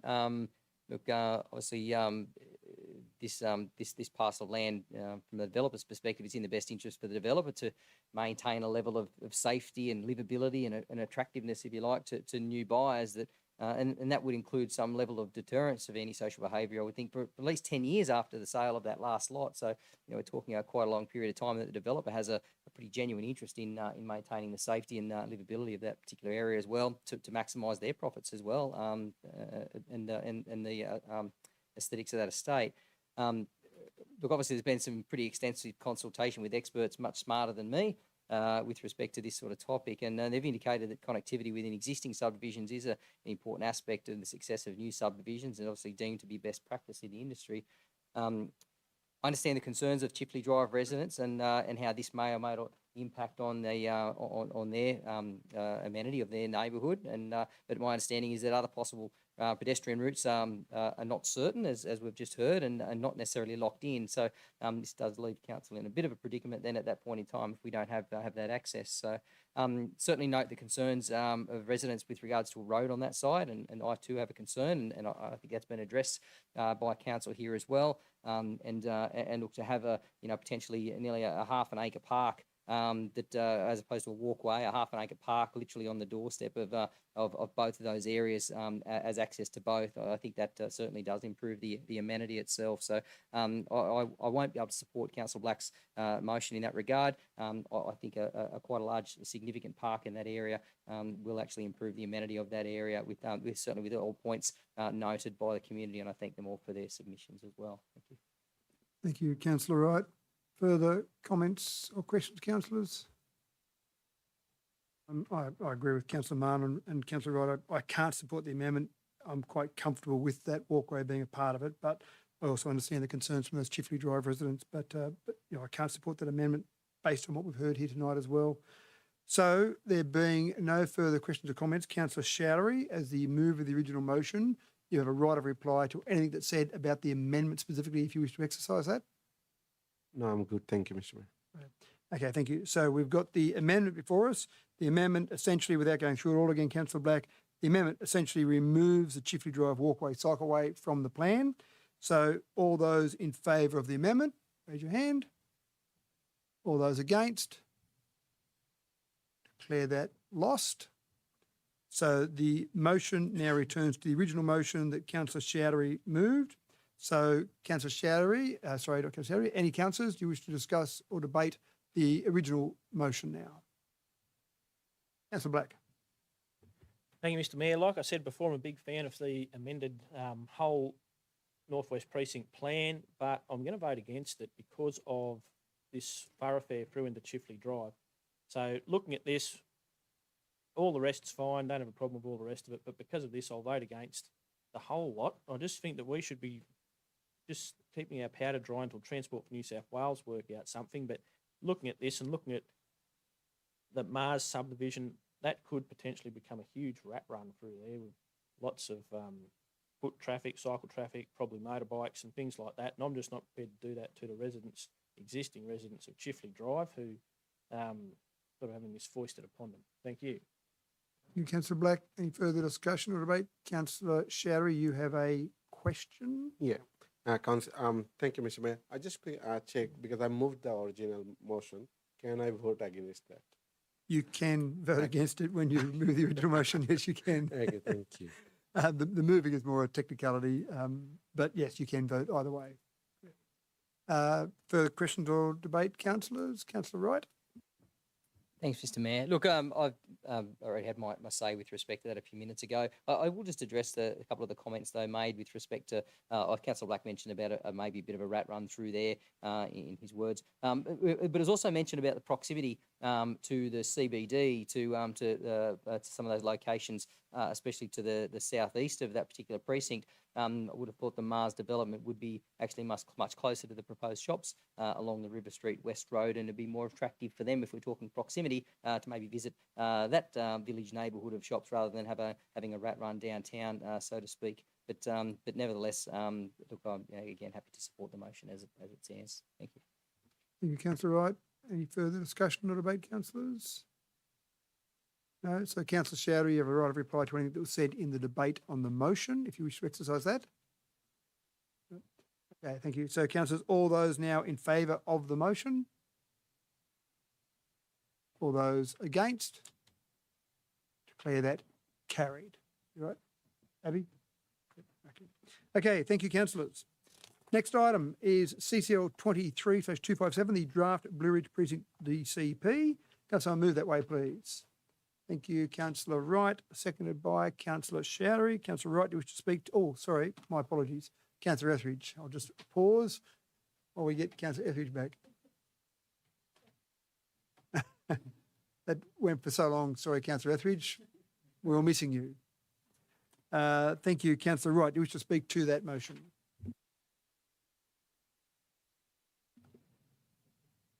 Sorry, declaration, Councillor Marr. Thank you. I just declare a conflict of interest on this item, non-pecuniary less than significant, as I own property within the business park being discussed. Thank you, Councillor Marr. Councillor Wright, wish to speak to that motion? Thanks, Mr. Mayor. Look, obviously, it's a growing section of the Dubbo, heading up towards that particular area there, and certainly forms a pretty important link in our transport strategy. So, obviously, happy to move it on that particular basis. Thanks. Thank you, Councillor Wright. Any other discussion or debate, councillors? Councillor Chowdhury. Thank you, Mr. Mayor. I will echo with the Councillor Wright that part of the town is growing and this development need to be done actually. I have a question through you, Mr. Mayor. That page 292, there was a 2 parcel of land and middle parcel of land not been participating this DCP. So is there any, is that gonna affect to current DCP when like a council is doing? Thank you. Thank you, Councillor Chowdhury. Through you, Mr. CEO, to Mr. Wallace. Through you, Mr. Mayor. If I understand the question correctly, is there any impact on the DCP by having, say, 2 parcels of land separated by a parcel that's not part of the development control plan? Look, it's still viable. It's not ideal. We certainly have worked with the owner of the land in the middle so that we could get a consistent whole development control plan that applies across those 3 areas. However, without that middle piece of land, it's still a viable development control plan. Still achieves the outcomes of facilitating good guidance to development going forward. Thank you, Mr. Wallace. Answer that question, Councillor Chowdhury. Mr. Mayor. Okay, thank you. Further question or debate, Councillor Wright. Yeah, you've got a question. Yeah, thank you, Mr. Mayor. Just a question, actually, maybe through you. Obviously, just following on from Councillor Chowdhury's comment there with respect to now potentially a gap between those 2 parcels. There's obviously a road passing through there. Maybe you can just shed a bit of light on that process with respect to council still intending at some point to maybe have a road through that particular corridor. Thank you, Councillor Wright. Through Mr. CEO to Mr. Wallace. And then through you, Mr. Wallace, to Mr. Jennings. Through you, Mr. Mayor, in respect of the development control plan and the relationship with the Southern Distributor / Blue Ridge Link Road, there is a separate process that council's undertaking in respect to looking at that stage 1 of the Blue Ridge Link Road that has been out on public display at the moment there as well. They're looking at what's the overall haulage and transport strategy is for the southeast area of the city.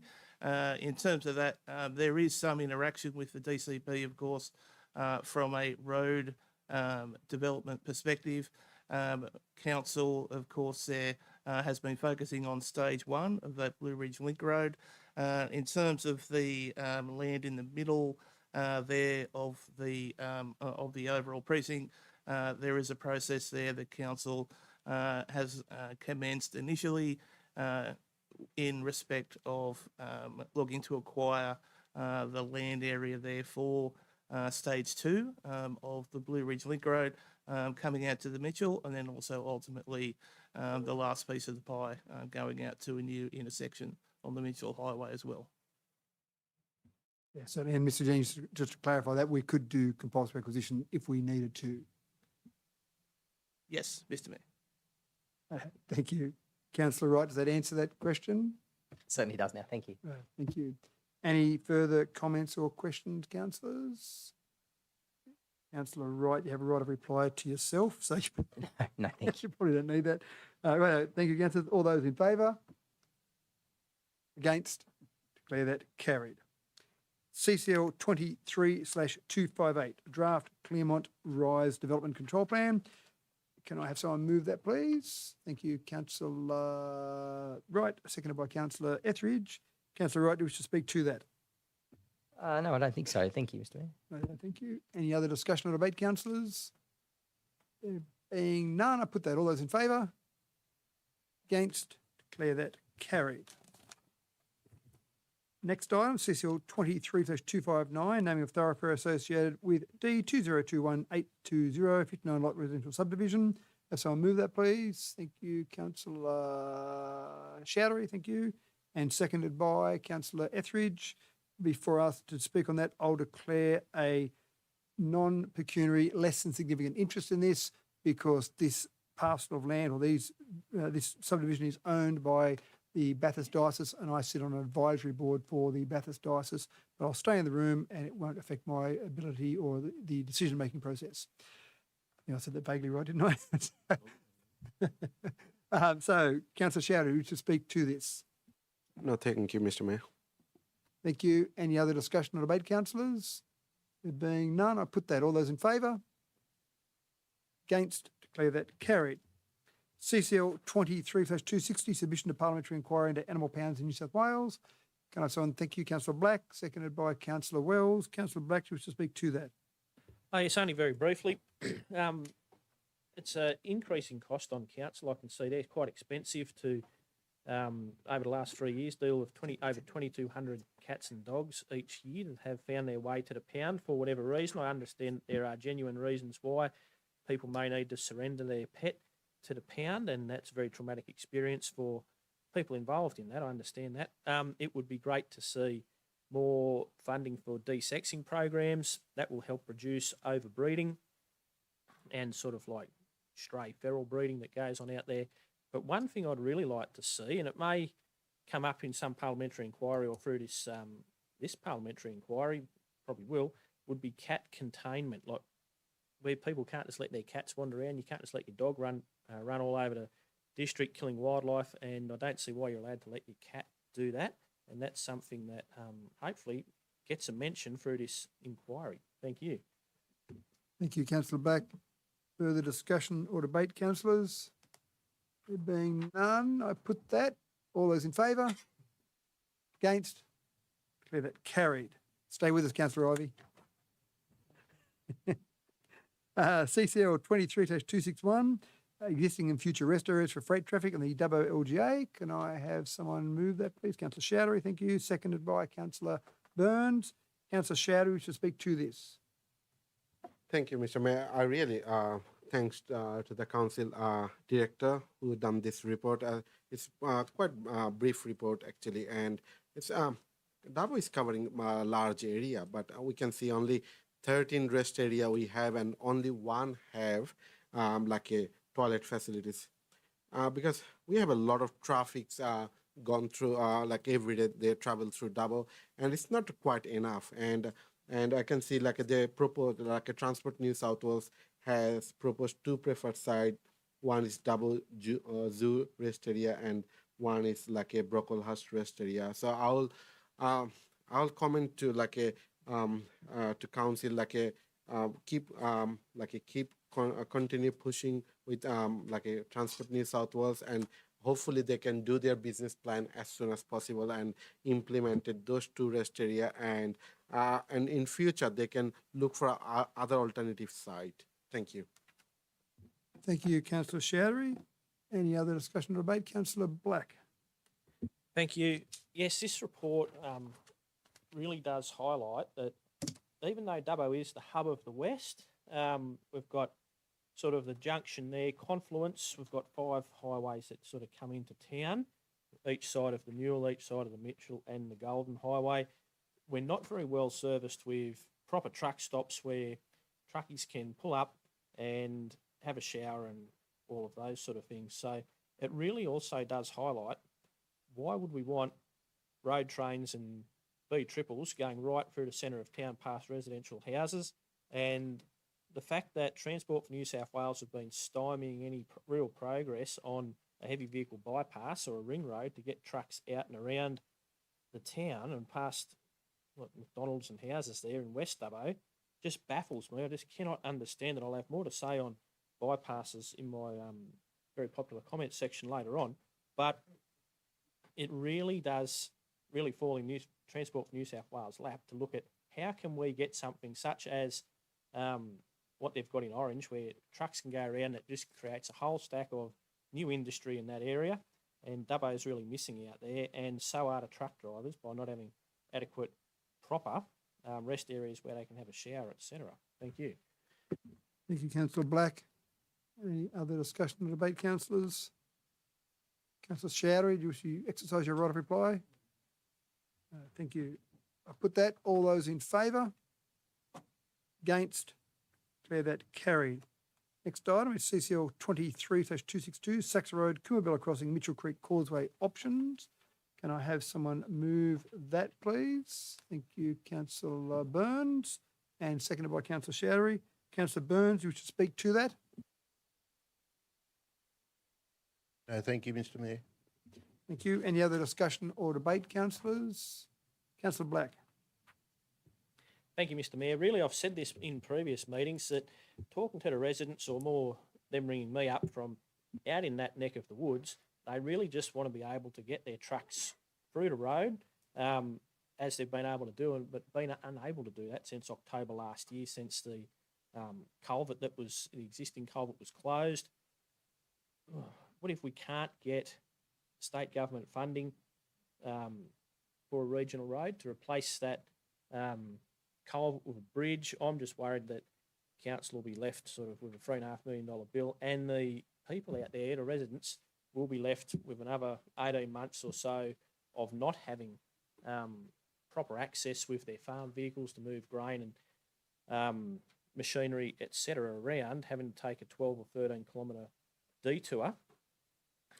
So, in my opinion, we should just use the state government money at zero cost to ratepayers, fix what's there, just get the whole show up on the road, and then we could apply for funding if it's available through betterment or whatever funds that the state government has. But really, I'd hate to be seeing ratepayers gold plating a regional road when, even reading through the report here, with the fish, under the fish passage requirements, blah, blah, blah, we've got that southern purple spotted gudgeon.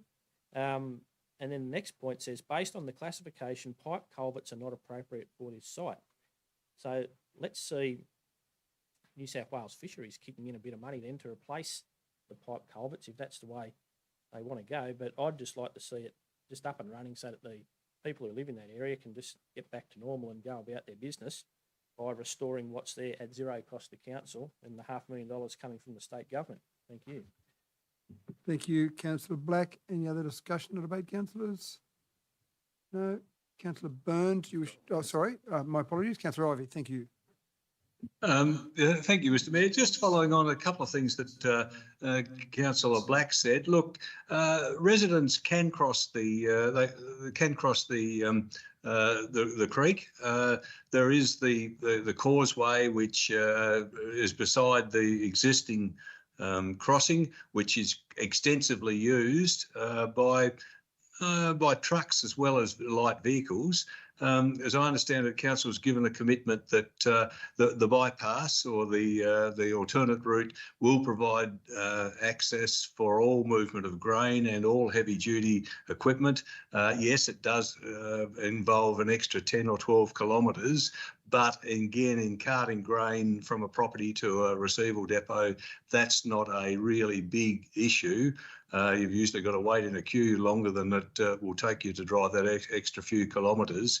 So I think that the existing access arrangement is adequate for local people, and I think it's therefore worthwhile not fixing it back to some standard that's going to be washed away in the next flood, to provide to instead to use the time and to apply for funds to fix the problem properly. Let's not be too short-sighted. Let's say we want to fix this crossing so that it will perhaps stand a 1 in 100 year flood and not be washed away or cut every 10 years. Thank you, Councillor Ivey. Other discussion or debate, councillors? Councillor Burns, you do have a right of reply if you wish to exercise it. No, thank you, Mr. Mayor. Thank you. Okay, councillors, I put that. All those in favour? Against? Declare that carried. Okay, move on to the next item, councillors. 23/263, the 2024 Wellington Vintage Fair Street Parade. Thank you, Councillor Goff. So moved. Seconded by Councillor Chowdhury. Councillor Goff, do you wish to speak to that? Sure. Just good to see that this fair continues on, continues to grow, continues to be supported by the local community. Thank you. Thank you, Councillor Goff. Any other discussions or debate, councillors? No, there being none. I put that. All those in favour? Against? Declare that carried. CCL 23/264, the Central West Cycle Trail proposed bidirectional signage. Can someone move that, please? Thank you, Councillor Goff. Seconded by Councillor Chowdhury. Councillor Goff, do you wish to speak to this one? Yes, thank you, Mr. Mayor. It's good to set. I've heard a lot of good things about the Central West Cycle Trail. They do come through Wellington a fair bit. So many cyclists. It's quite phenomenal, and it's good to see that they're now putting up signs everywhere. I understand there's a book you can get, so just the signs to go with the book. It's really good, and that they're taking control of the whole thing. Thank you. Thank you, Councillor Goff. Any other discussion or debate, councillors? None. I put that. All those in favour? Against? Declare that carried. Next item, CCL 23/265, Regional Precincts and Partnership Program. Now, that was right, the recommendation in, isn't it? Do we need to make a decision on this one? Sorry, just bear with me, councillors. Yep. Try to remember, this is one where we had to make a decision on that. That was, yeah, right, okay, unless we're going to change it. Okay, thank you.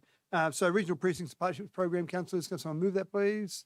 Thank you, Councillor Black, seconded by Councillor Burns. Councillor Black, do you wish to speak to that? Only very briefly, Mr. Mayor. Anything we can get from state or federal governments funding-wise takes pressure off ratepayers and residents of the LGA. So that's fantastic, and thanks to the staff for their efforts in applying for these funds and getting the grant application together. Thank you. Thank you, Councillor Black. Councillor Ivey. Yes, I'd reinforce Councillor Black's comments. I think it's congratulations to the staff.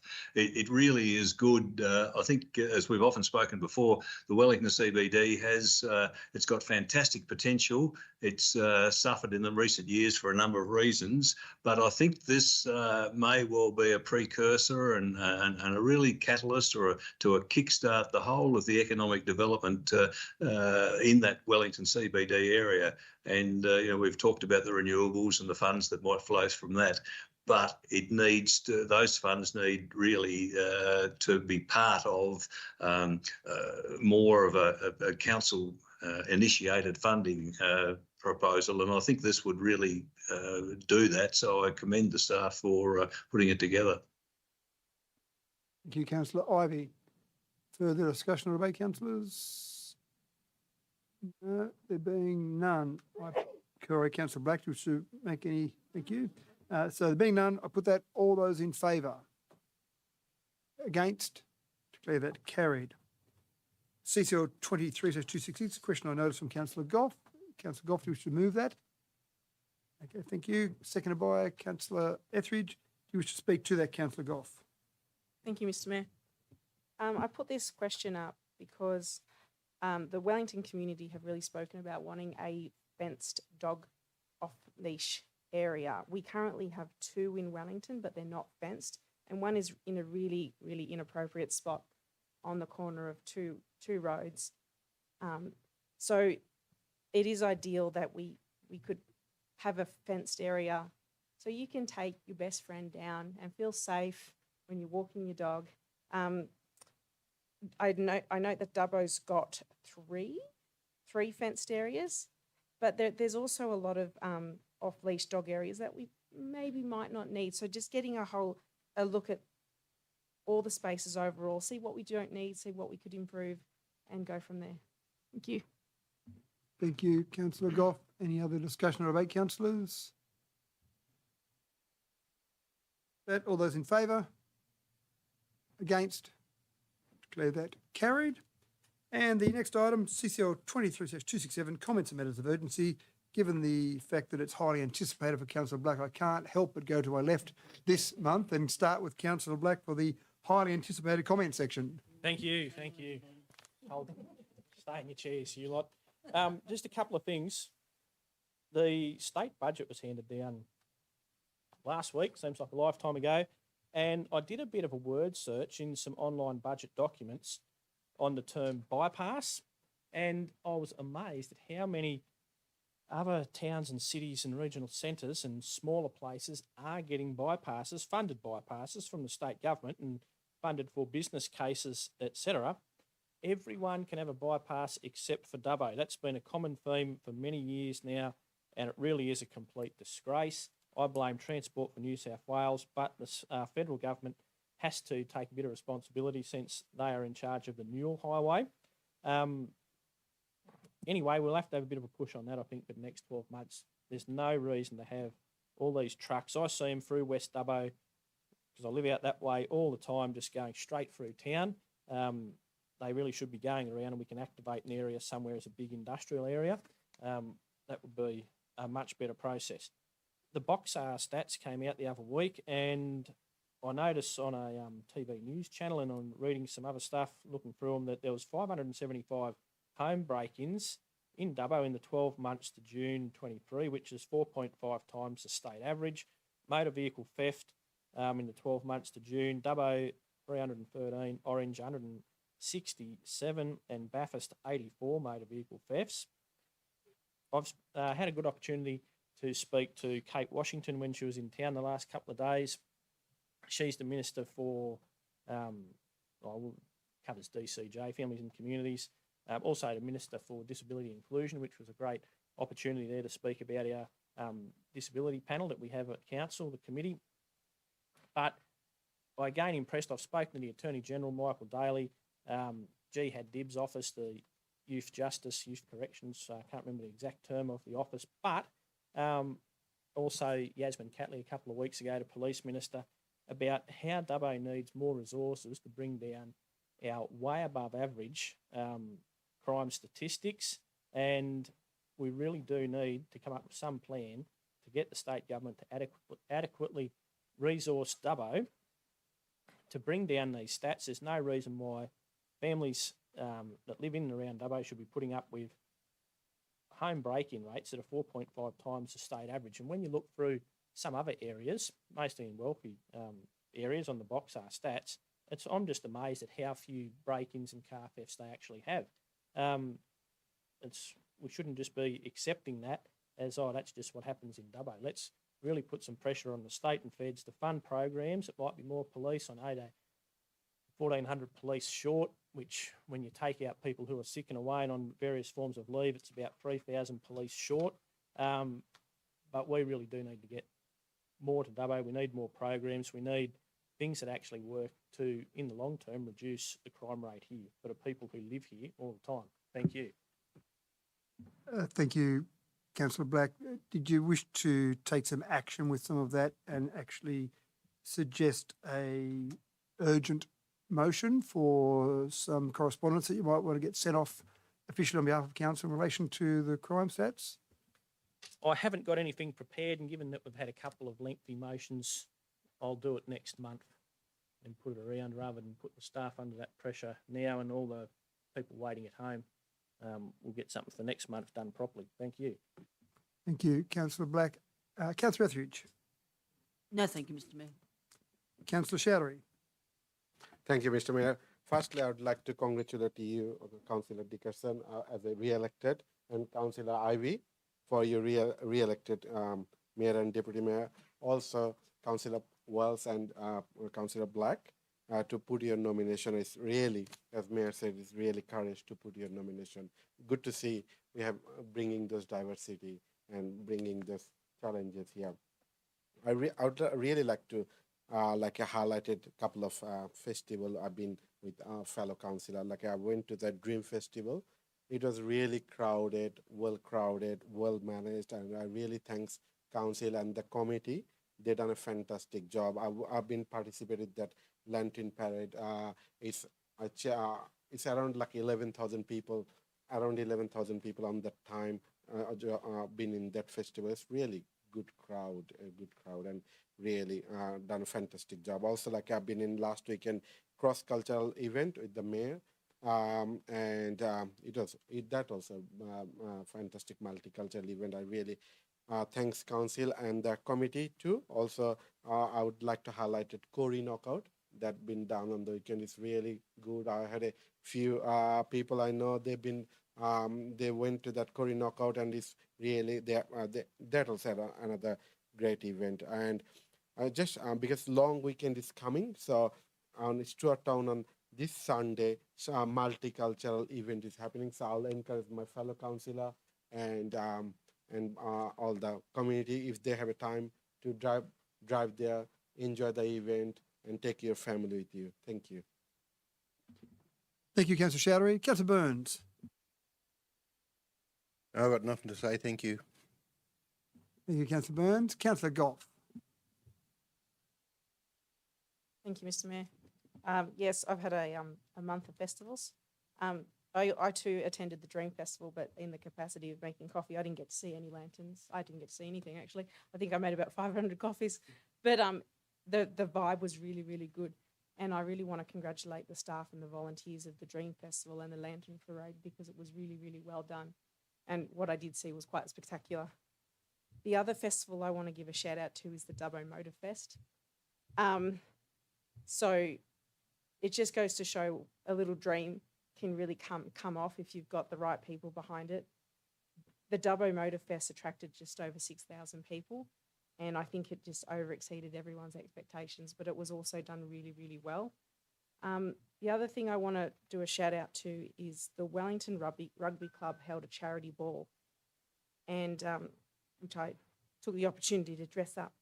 But in their silent auction, they raised $30,000 for the Chris O'Brien Lifehouse Foundation, just off the silent auction alone.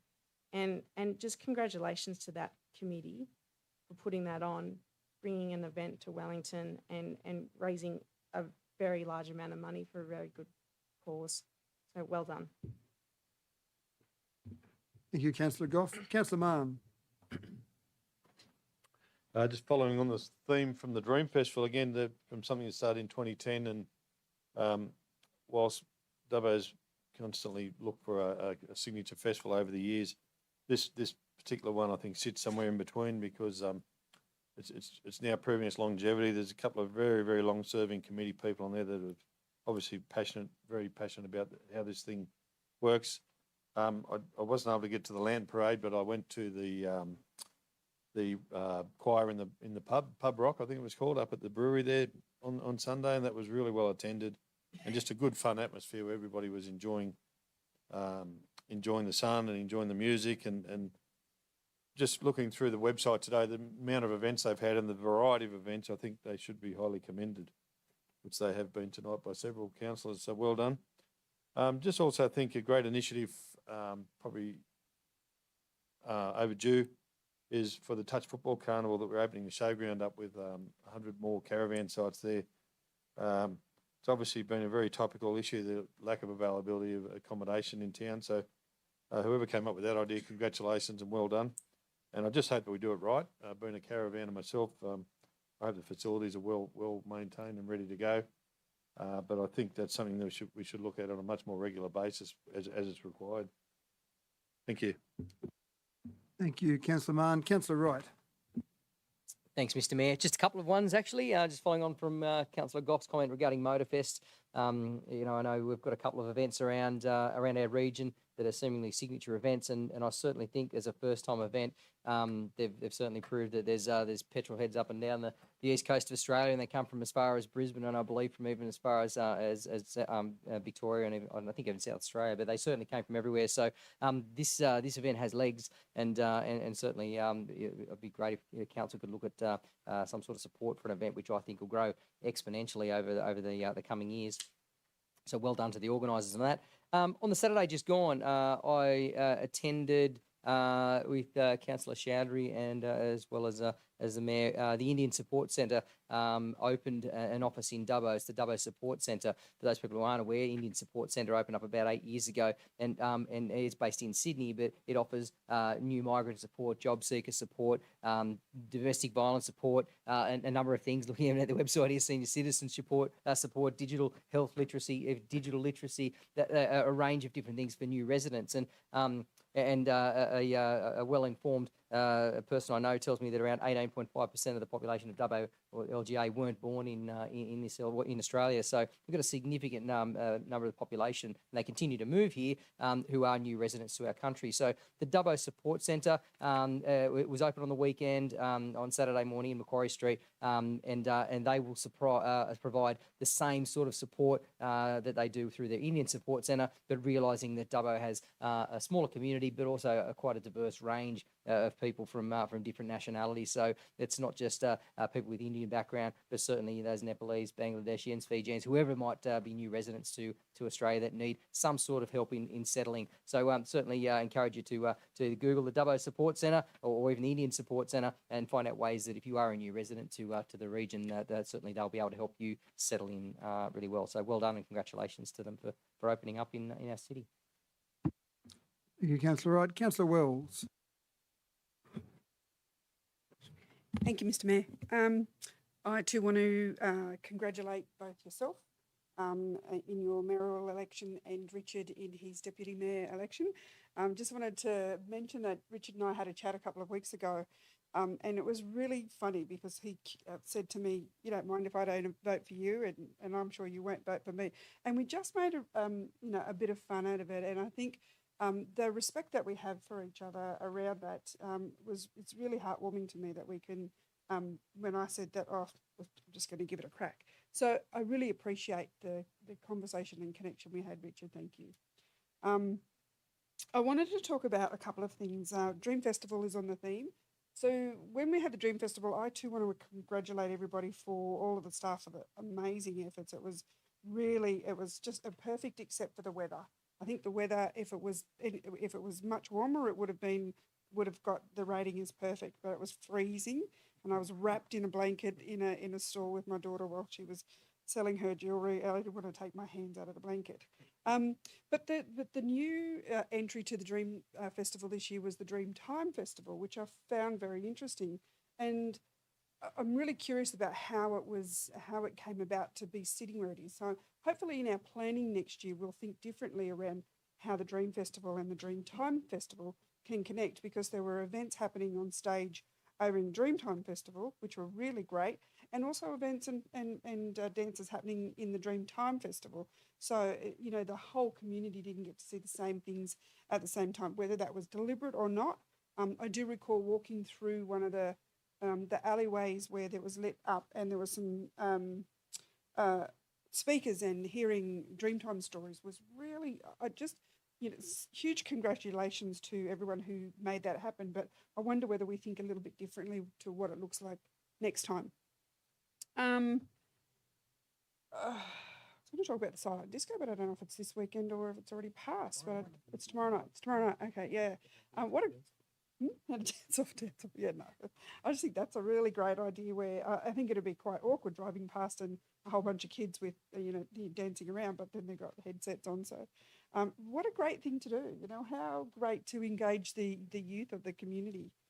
I too want to mention the Waratah Koori Rugby League knockout. That was here last Saturday, and I sat at that all day Saturday and didn't get to leave until 6:45, and I left before the main game because I'd had enough. But the vibe at the moment around not just this community but this region and the whole of the state around football, and I'm a bit of a mad football person. So Walgett had its knockout the week before. Then we've got this coming weekend the National Rugby League knockout, which starts Friday, finishes Monday. Lots of people travelling through, so hopefully all our people in our community are being careful in their travels. And then on top of that, we've got the National Rugby League grand final between Broncos and Panthers. And then my favourite game will be the National Rugby League for women on Saturday afternoon for between Knights and Titans. And I'm an avid Titans supporter, so I'm very, very happy that Titans women are up there with that. And my daughter is an avid Knight supporter, so her and I will, man off on that day. But yeah, that's just a bit of fun, but a bit of, I suppose, seriousness about what I've been, seeing us the last couple of weeks. Some of you may have seen that I've been a little bit active in Facebook or in the community around the referendum, and really happy that we're getting somewhere with our plan for the 10th of October around having that community conversation. I think that's fantastic. But I'm also really concerned about the lack of information out there for everybody and people still not knowing, what it's about. So I have been active. I have been, sitting, at different places and answering questions. What I wanted to say was I really want people to, not listen to the if you don't know, vote no, and those other things. I want people to really research what it means. I've heard some really great presentations from Thomas Mayo, who was at the Uluru Statement from the Heart signing. I've also heard one from Dean Parkin, who's the director of the Yes 23 campaign. Very, very respectful, powerful conversations from these men, and I know that I'm talking predominantly about the Yes, and I know we as a local government are neutral. We want people to be educated. We want people to be make sure that you go to the Australia Electoral Commission and make sure that you can vote, register to do that. But please make your vote count by understanding what you want to do. Look, there's a lot of things that we could do. So I walked with the people not last Sunday, the Sunday before, and it was really pleasing to have some people driving past Tooting because it was a very peaceful walk. We walked just quietly, and to see the community driving past Tooting was really nice. Obviously, it wasn't so nice when somebody decided to flip us a bird, but that's what some people do. And people have the democratic right to vote whatever way they want, and I don't have any issue with that. I just want people to be educated on what they think. That's all from me tonight. Thank you. Thank you, Councillor Wells. Councillor Ivey. Thank you, Mr. Mayor. And Councillor Wells, thank you very much for those comments about the election of the Deputy Mayor, and thank you to my fellow councillors too for that. I really am humbled. I think I know it's the Deputy Mayor, and but I do think that I have a real responsibility to represent Dubbo Regional Council in the Mayor's absence, and I do try to do that to the best of my ability. But and as Pam said, we did have a conversation, and I will repeat what I said to her then, is that I don't always agree with what Councillor Wells says, but by gosh, I do listen to what she says, and she really makes me think. And I think that's, I really respect her for that. Yeah, so it's been a pretty eventful last month or so. Probably the highlight for me was attending the Inside Art exhibition at the Macquarie Correctional Centre. This was put on by Wellington Arts. It was perhaps almost a repeat of the exhibition that they had back in January of this year, which was an exhibition of paintings done by the inmates at Macquarie Correctional Centre. This time they put on an exhibition within the Correctional Centre itself. I think the tickets were $25. I think they had a maximum of 200 people, and I think they sold out in about the first day. And it was really a fantastic experience to go out there and look at the some 300 paintings done by inmates, and some of them were a bit amateurish, I suppose, but some of them were absolutely exceptional, and it was a fantastic demonstration of what talents people have, and it really made me think about. I'm quite sure that the standard of paintings out there was much higher than if you just selected 300 people in a community and said, look, come and I'll give you some lessons on how to paint, and you had an exhibition for them. The standard out there was much higher. And it got me thinking about, why is that? What is it? They got more time, or no? I don't think that's right. And then you think maybe, and I'm not a psychologist or anything, but you start to think, well, maybe those people perhaps are a little bit talented. Maybe as kids and as teenagers and young adults, they became frustrated because they, for various reasons, and because they were a bit subconsciously, again, frustrated, and the talents were there. Maybe they went down the wrong path and therefore ended up in the correctional centre. But I don't know. But it just seemed to me that the standard of art out there was much higher than what you would expect in the population. And I think actually between Wellington Arts two events with the Inside Art and also the exhibition they held earlier, I think, Mr Mayor, that they will be in. I'm not prejudging or anything, but they'll be in the running for a community event of the year more than the Stedford Canteen Committee. So I think we'll be much better this year. The other unfortunate event perhaps is following on from Councillor Black's comments of the crime in Wellington. We had been having a fantastic run for the last couple of years because of various reasons. That came to a bit of a sudden end in the last month or so, and I do agree with Councillor Black that we really do need to look at that and see that we can't try to reach some better solution to the issue than what's been occurring now. So I do agree with his comments. I don't agree that we should do it in a very public fashion. I don't think doing it in national media or anything like that achieves anything. But I think there are things that we as a council could be doing behind the scenes, working with police, working with other community groups to try to work out why the problem is and what are the best solutions to overcome it. And just quickly, the other reason I'm not in person tonight is that I'm in Sydney, having just presented at a workshop organised by the University of Canberra and the University of Sydney and the Sydney Environment Institute. That the title of the workshop was Achieving Better Energy Transition, Renewable Energy and Sustaining Community Wellbeing. And so it was a very interesting day, actually, and it was along the lines of how can renewable energy, the development of renewable energy projects, better help and develop local communities. So it was, I'll talk more about it later, but it was a very interesting day. Thank you. Thank you, Councillor Ivey. Just a couple of quick things from me. Councillor Mann, you said you made some part of the dream, missed the Lantern Parade. Well, you missed the CEO dressed as Costa, larger than life version of Costa. So it must have been about 9 foot tall or thereabouts. So it's heavy after a big walk. So good to see council in a whole range of different ways involved in the Lantern Parade.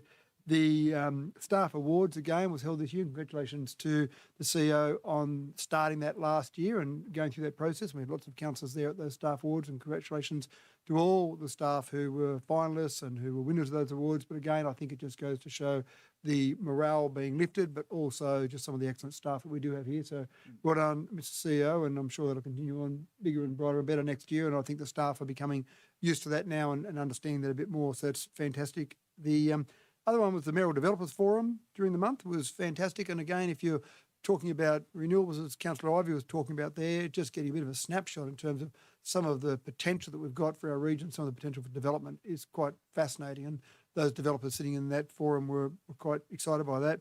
And the other part that I think has been exciting this month, we've had a couple of different touches with the University of Sydney with their School of Rural Health. We had the GP registrars, we had a night for them. And again, that's about making them feel welcome when they are as registrars and hoping they stay on regionally. I had to go to the farewell for the students from year 3 and 4, and they're still at the student level, but again, you can talk to them and they will definitely already have a different appreciation of regional, but they'll definitely be somewhere regional in some stage during their career, whether it's Dubbo or not, maybe not, but it will definitely be somewhere regional. And there's a $6.5 million research project that's being run through Sydney University at the moment, and that's about wound management and about viewing wounds remotely and about giving treatment for those wounds remotely. So that's a 5-year, $6.5 million project being run out here in Dubbo, which will eventually be used across the nation, potentially across the world. So it's pretty exciting what's happening here from our medical perspective. The other quick one was I had a good meeting during the month with the Rosewood Grove Action Group. And I think that was fantastic to have that meeting, have a sit down and just talk about some of the issues we've seen there and just to get a different appreciation of where council is in its involvement with the AOD facility. So I think there's a different understanding there now from the Rosewood Grove Action Group. So again, another busy month and lots of things that some of the other councillors have mentioned there. So always good to see councillors involved out in a whole range of different activities. Now, under Section 10A of the Local Government Act, the next item, being CCL 23/268, has been identified as likely to be discussed in a closed session of council. Can I have someone move us into confidential session? Thank you, Councillor Chowdhury. Seconded by Councillor Wright. Okay, now, before I ask for any debate on that, we've had no applications of members of the public, and there's none left there. So the likelihood of anyone making representations now would be minimal because there's no one there. So can I have anyone discuss that? Any reasons that we'd like to not go into confidential? Any discussion or debate on that? There being none, I put that. All those in favour? Against? Declare that carried. The streaming will now be turned off. Any members of the public which have already left, I think we've got one journo left there, will be asked to leave the chamber. Chamber will be reopened, the live stream restarted after deliberations on this matter with a resolution to be made public.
Council, can you please restart web streaming?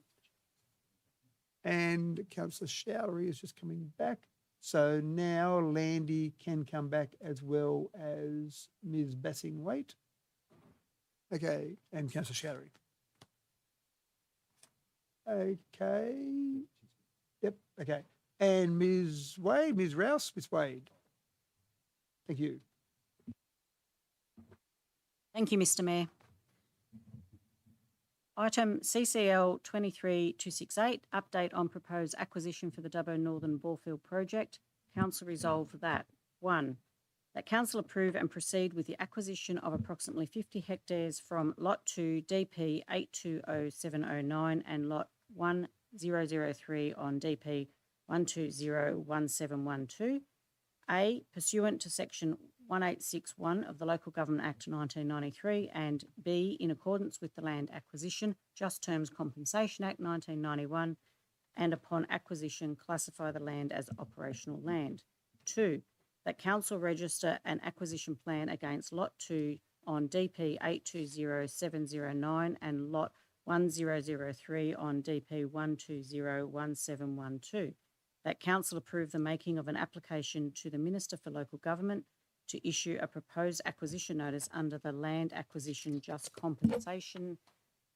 Terms Compensation Act 1991 for Council to compulsorily acquire part of Lot 2 on DP 820709 and Lot 1003 on DP 1201712. 4. That Council approve the making of an application to the Governor of New South Wales for the publication of an acquisition notice in the New South Wales Government Gazette under Land Acquisitions Just Terms Compensation Act 1991 for Council to compulsorily acquire part of Lot 2 on DP 820709 and Lot 1003 on DP 1201712. 5. That Council delegate to the Chief Executive Officer the power to negotiate, finalise and execute any applications, notices, documents and compensation claims required to be executed as part of the process for Council to compulsorily acquire part of Lot 2 on DP 820709 and Lot 1003 on DP 1201712. 6. That any documents which may not be executed by the Chief Executive Officer under delegation be executed under the Common Seal of Council. And 7. That all documentation in relation to this matter remain confidential to Council. Thank you, Ms. Wade. There are no further items for consideration of the ordinary council meeting. I declare the meeting closed at 8:02 p.m. Web streaming now being completed.